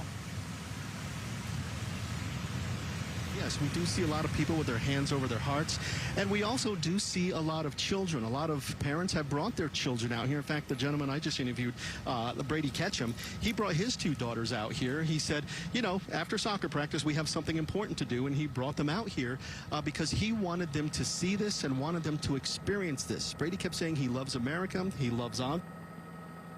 And Nate Lide was from Ogden as well. And so he wanted his children to experience what he says is something that should be experienced and respected. There goes Officer Lide's casket right there, draped in an American flag on the back of that Ogden fire truck. And people showing their respect, hands over their hearts, a lot of them. If you see a couple of people saluting, waving flags, and just having that respect for one last ride through his hometown for Officer Nate Lide. Dan and Lori. Alex, I know that you've been covering this now for several days. You've been there, you've had a chance to interview officers, get reaction, even many people in the community there. It was really impressive to be able to see his vehicle sitting outside the Ogden Police Station, and it was just flooded with cards and flowers and all kinds of just wonderful things of support. What kind of things did you experience as you had a chance to cover this story over the last few days? And what kind of things did you have a chance to see?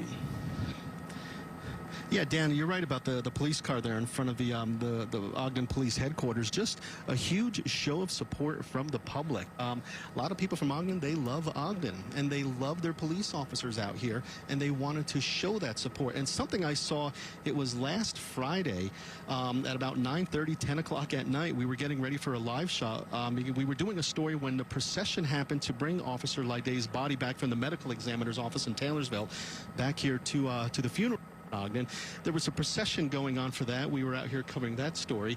We were getting ready to do a live shot at 10 o'clock in the police department, and all of a sudden we saw a whole bunch of tow trucks just start around the block where the Ogden Police Department is. I mean, there were dozens of tow trucks. I was able to pull one of them over real quick and ask, hey, well, what is going on here? And he says, you know what? A lot of us tow truck drivers deal with these police officers all the time after accidents, after cars are stuck on the side of the road or something. They say they did deal with Officer Lyday several times, and that he was one of the good ones. So you saw this parade of tow trucks going around the Ogden Police Department. And in fact, just a little while ago, there was a tow truck driver who pulled up next to us here at Mount Ogden Junior High School wearing a big KSL truck, a guy named Jim, and he says that the tow trucks, that they're going to do that again along the procession route a little further south here. So I think we'll see that from Chopper 5. You'll see dozens of tow trucks with their lights flashing just in a show of support for Officer Lyday. Now, I'm covered quite a few enforcement officers. I don't recall seeing all of these tow truck drivers doing something like this, Dan and Lori. So definitely that support for him is far beyond just ordinary citizens. Alex, I'm so glad you shared that story. That really gives us an additional look, more depth to what we've heard during the funeral services for Officer Nate Lyday. We'll look for those tow trucks as we're watching here a live look from Chopper 5 as the casket of Officer Nate Lyday makes its way to Wasatch Memorial Gardens, where he will be laid to rest. Let's go back to Brittany Tate, who is live for us. As we're watching this procession, your thoughts here as people still milling about this afternoon, Brittany?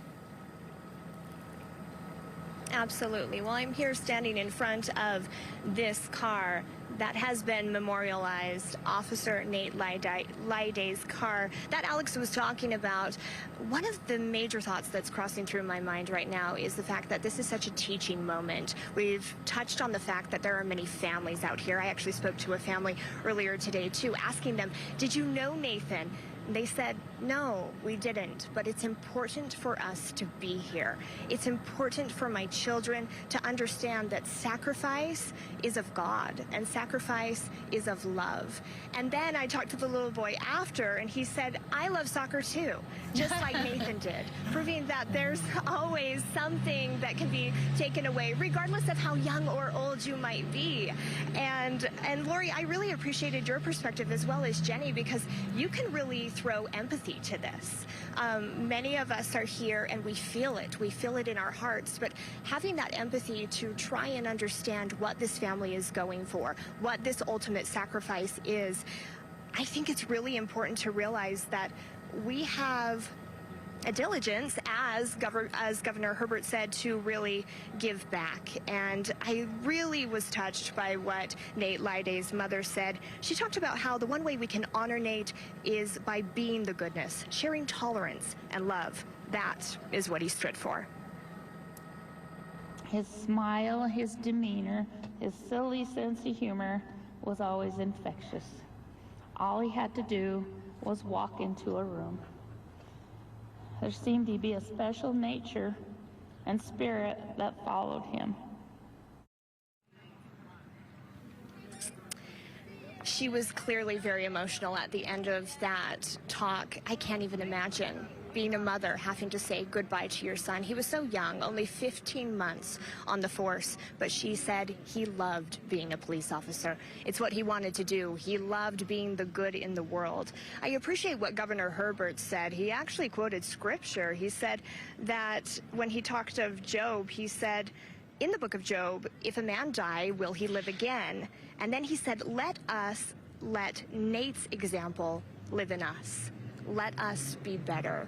What a great takeaway here, as we're seeing so many people who came out today, hands over hearts, flags everywhere, flying in the wind. That is actually just a perfect day to really showcase the patriotism here, the sacrifice. all of the beauty that surrounds what is very much a very beautiful yet tragic scenario. The thing that we can do again, and the takeaway, is to try and give back, do our due diligence to remember those who are suffering, and also remember the sacrifice to remember those who give ultimately. And also to remember, as we heard during these funeral services and got to know Officer Nate Lyday just a little bit, but to make sure and understand that the cops are the good guys. Nate was a good guy, and that he didn't meet an enemy, only a friend. He was a friend to everyone, and that's what his mother said, his father said, his brother said, that he was a gentle giant, their words.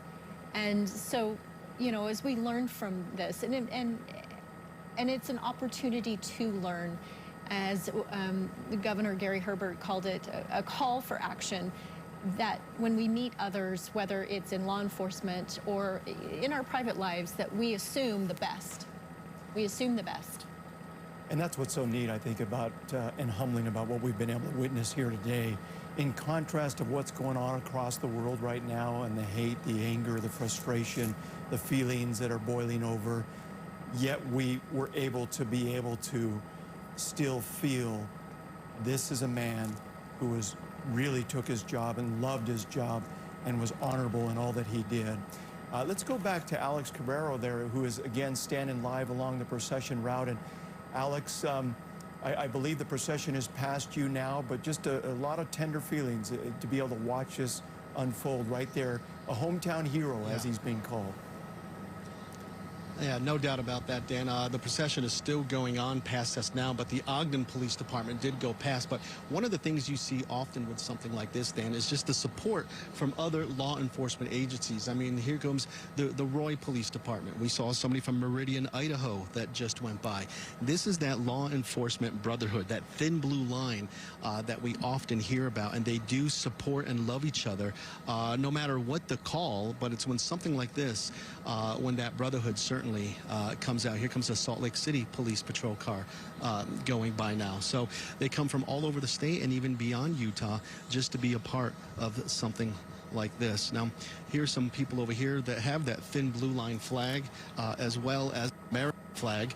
And I know, Bailey, we're going to bring you in and chat with you real quick over here. Bailey, you live in Ogden. This is home for you.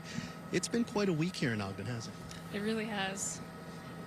What does bring you out to show the support? Why did you feel it in your heart to really come out here? Well, my brother-in-law is an Ogden police officer, so seeing the community come together and really bond, especially during this week of just craziness, it's really touching and brought peace, because I feel like my brother-in-law is being protected in a way from our community. That shows support. Sometimes we see these officers and they can be so macho, like nothing bothers them. But when they see this, they see this and they feel that. For sure. I know my brother-in-law has really felt the support, and people have come and put nice gestures on his door, like a blue ribbon and stuff, so it's been awesome to see the community come together. Now, being from Ogden yourself, what has that support been like here? Now, you have to be proud of your fellow city residents here, just that they're out like this all over the place. Oh yeah, definitely proud to be from Ogden. It's a good place. And I was in a different part of the country for a few years. I'd always be like, I'm from Ogden, Utah. I wouldn't say like Salt Lake or something. I always say Ogden, because I'm proud to be from Ogden. Today, a proud day as well for so many people to come out. Bailey, thank you for your time. Sorry to hold you up. And also, there was one woman I spoke to here. Her name is Shauna. And Shauna, you came out here too to show your support. I know this is a dumb question, but why? Why in your heart did you want to come out here? Mostly because I wanted to support our fallen police officers. I served in the military for 20 years, and I know how important it is for police officers that they're out there protecting us on a local level. And this police officer that happened to get killed, I have a nephew that works right alongside of him, and I just felt I needed to be out here. And that show of support, you have to be proud of it, especially when you see these little kids flags. Wonderful. I think it's wonderful. We need more of that in our country.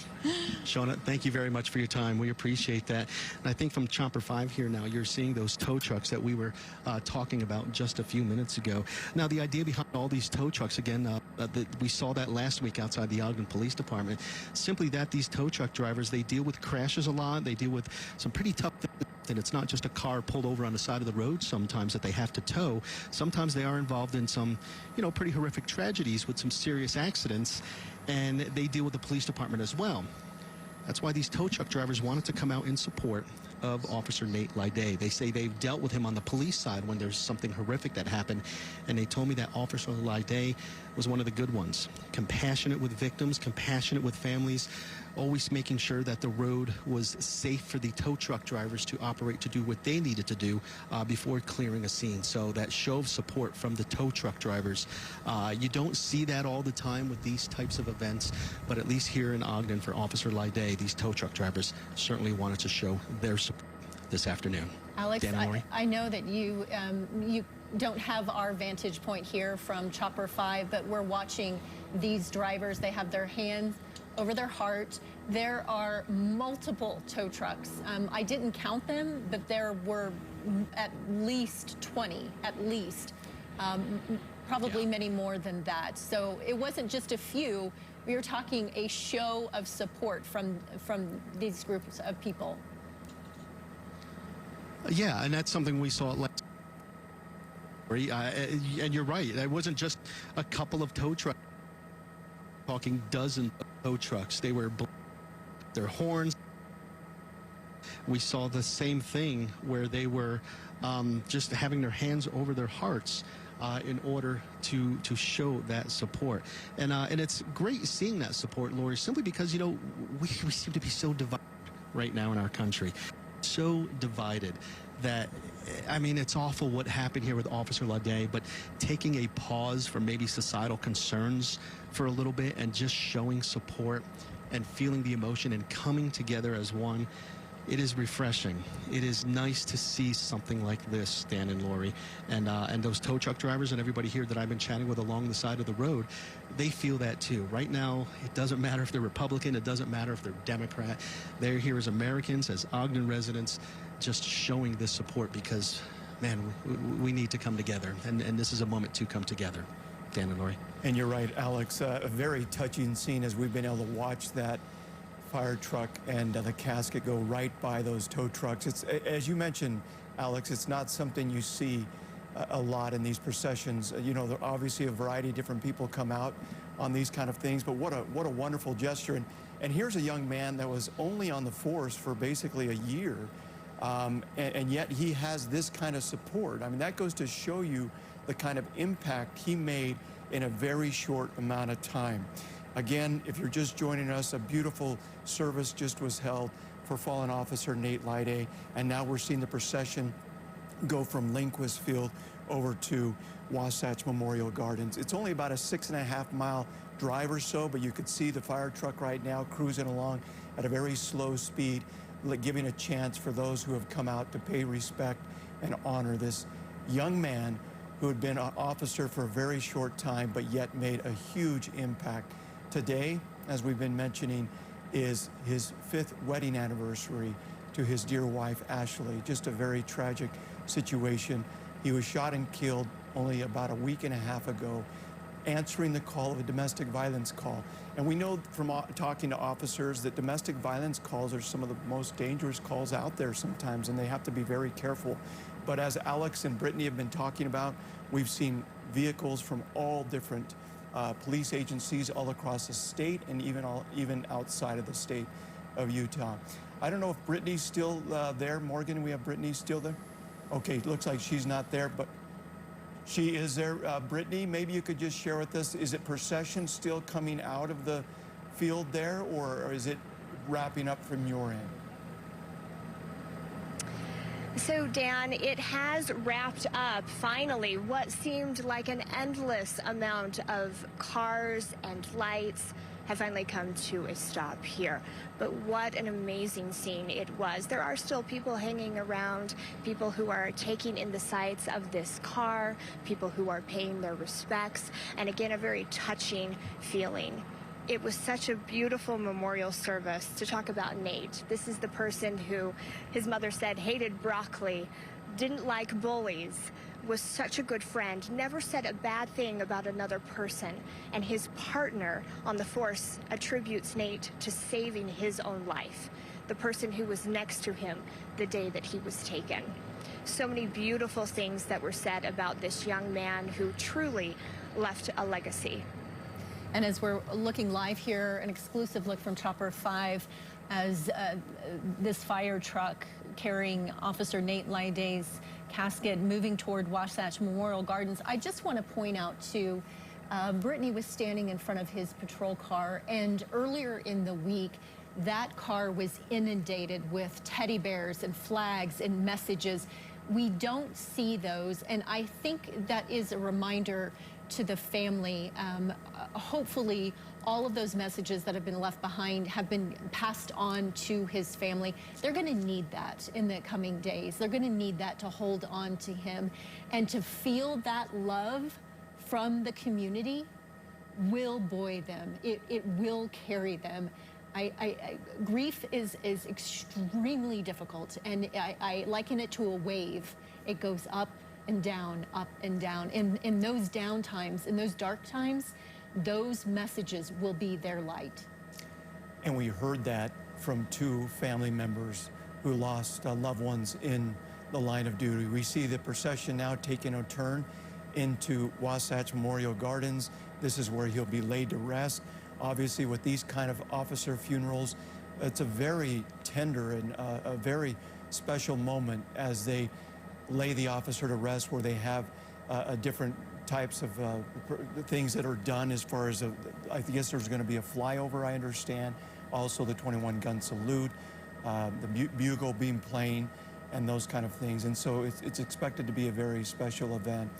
Again, weather apparently is picking up just a little bit there, but we've been a little surprised. We've all kind of been on edge all day whether or not weather's going to be okay for this funeral to take place outside, in an outside venue, a stadium. But apparently it's been so. A little windy, but other than that, it's been a very beautiful and wonderful service. You see the American flag draped over as this huge American flag as they come right into the cemetery at this time. And you're seeing, of course, going through the fire trucks there. And as law enforcement and firefighters work together, we don't see a police officer's funeral without firefighters present. And you see an example of that here as they're going underneath the ladder truck flag display. And that's usually reserved for officers who have been killed in the line of duty. It's two ladders with the American flag in between. We often see that as they're paying their respects to Officer Nate Laiday. Alex, let's go back to you. I know you're about halfway through this procession. Are you still seeing cars forming up the back of the line here? Oh, yeah, Lori, I mean, I think we're seeing the end of the cars right here coming through here at 32nd Street here on Harrison Boulevard in front of Mount Ogden Junior High School. But, Lori, there was someone else I was just chatting with over here. Her name is Sky. And, Sky, I noticed you have a T-shirt for Nate Laiday. You have your children here waving the American flags. And at some point, you were starting to choke up a little bit. I think I saw you almost. Oh, I was crying for sure.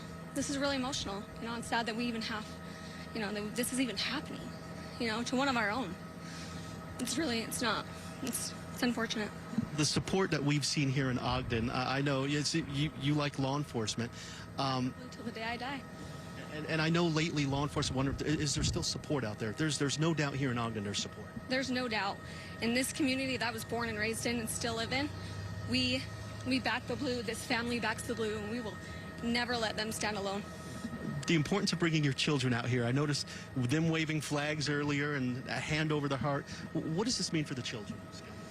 Just setting an example that, you know, there are such good people out there, that they're protecting our community, and like teaching my kids to stand for something that they believe in, and backing the blue and backing law enforcement and the military. And it just means everything to me that we can do this for our community.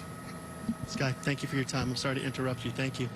So, Sky, I just noticed her when we were coming down here after chatting with a few of the other people. She was just getting really emotional. Then I noticed she had a T-shirt there that had Nate Liday's name on it and her children waving flags. You had to talk to her, and you heard her getting emotional there again, Dan and Lori, just that the support out there needs to be known for not only Officer Nate Liday, not only for the Ogden Police Department, but for all law enforcement and the military. But right here, it looks like traffic is starting to pick up again, Dan and Lori. Looks like the end of the procession has passed by us here on Harrison Boulevard at 32nd Street, and people are starting to get back there into their cars. So Dan and Lori, we'll send it back there to you as we get there into the cemetery. Alex, just a housekeeping question for you. As we're watching the American flag as the fire truck moves by, it is waving in the wind. How do things look? How does the weather looking right now?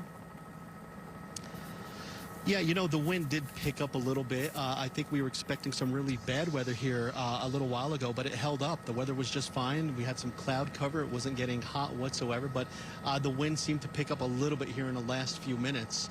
But no, I mean, people weren't too hot. They weren't too cold. And along the route here, they were just fine to show their support. All right, Alex Cabrera live for us right now along Harrison Boulevard there where the procession passed by just a short time ago. He said that it pretty much looks like traffic is moving again on Harrison Boulevard, where he's at least. But we see a live view from bird's eye view again from Chopper 5 of the cemetery, Wasatch Memorial Gardens, where this has just been an incredible, beautiful service and a great tribute to a young man that gave his life in the service of his community and also his family and others there to save another family that was in distress. And so it's a wonderful service here that we're watching kind of come to an end. You know, in covering these events, Lori, I've always been very touched with one thing that they do, and that's the last radio call that they always do. And that's basically where dispatch kind of gives one last call to his number, kind of, are you there? And then there's silence, and then it's kind of he's no longer here, but he will never be forgotten kind of a thing. And the message behind that and the feelings behind that is always very tender, because it is just always very silent, complete silence, and then be able to hear them make one last radio call to this officer is always a very touching moment. And if you joined us and were watching the funeral services for Officer Liday, his father, Andrew, made that final call for him. That was heartbreaking to watch, and even you could see the emotion bubbling up inside him in that moment when he was making that final call for his son. Something else I want to point out too, because he gave the ultimate compliment to the Ogden Police Department, his father Andrew did, by saying, you know, Chief Watt was one of his police instructors. We're talking about Nate Liday's father. So his father, Chief Watt, was his police instructor 29 years ago. So he said when his son went to the police academy and then was hired by Ogden Police Department and knew Chief Watt was going to be his chief, that made him feel comfortable and safe knowing that his son was going into a department that supported its officers. And that was the ultimate compliment that he could pay to the Ogden Police. It really was, and I was very touched by that too, and I couldn't believe that that was the case, because Chief Watt has obviously been there for quite some time, and that's amazing to be able to see that. So here we are at the cemetery right now. That's his mother, Nate's mother, now making her way across as they're beginning to kind of prepare the casket to the cemetery there.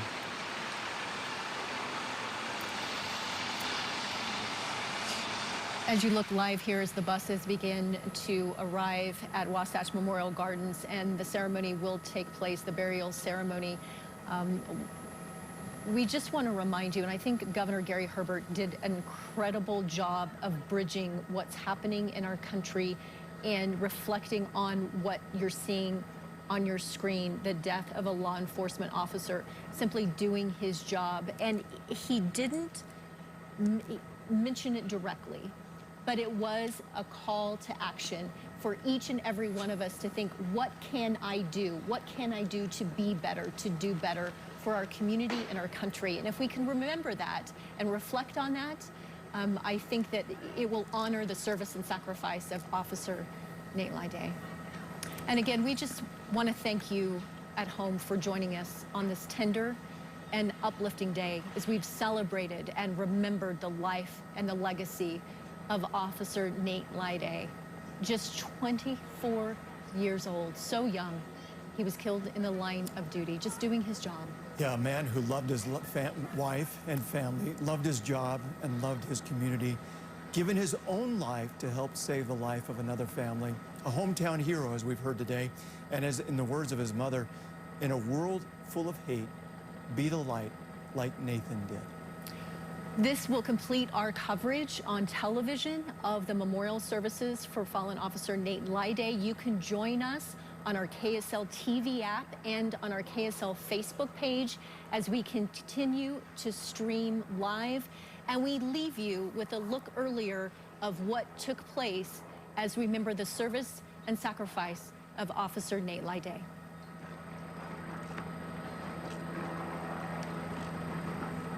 Nathan loved Ogden and his job.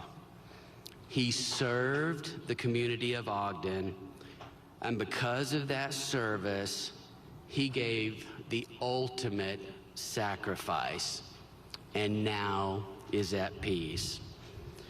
Nothing great was ever accomplished without making sacrifices. Let us remember Nathan's sacrifice and do all we can do to this community as he would have wanted. Great.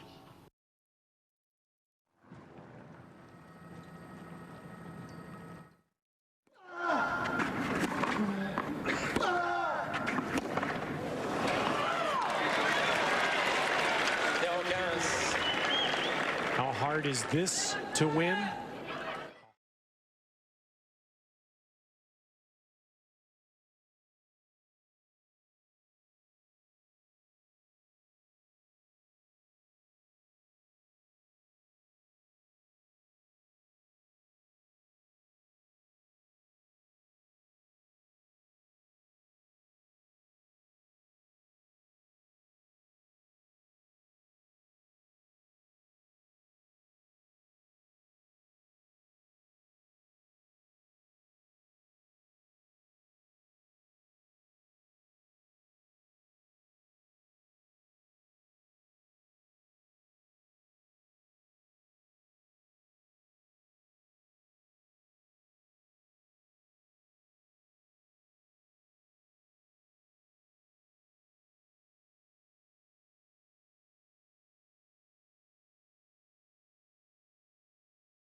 can take somebody else. I can reposition for them.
Honor guard. Face. Forward. March.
Am I good to walk down there and check the backpacks?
69 Weaver.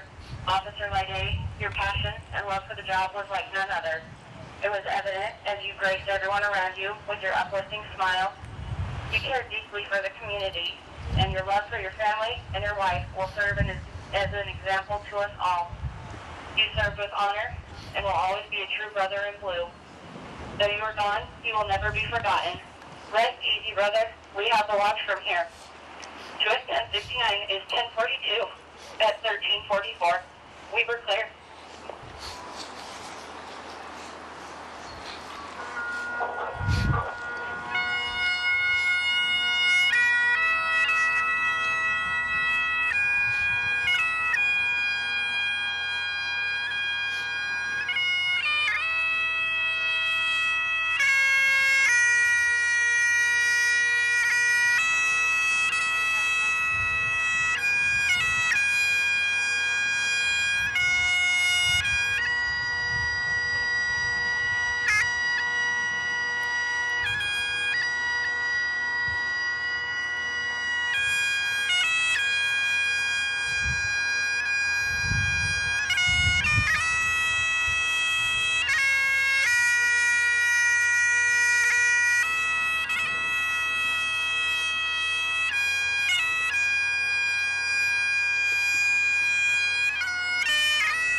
family, friends. On behalf of the family, I'd like to thank everyone for their love and support today. Thank you.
And welcome to the funeral service. For Ogden Police Officer Nate Lyday.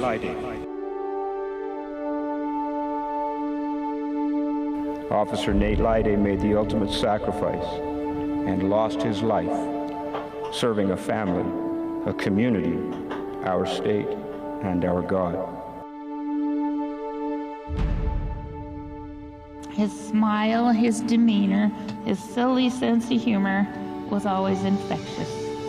All he had to do was walk into a room. He stood so tall and proud the day he was sworn into the police department. He was eager to learn and improve so he could be the best officer possible.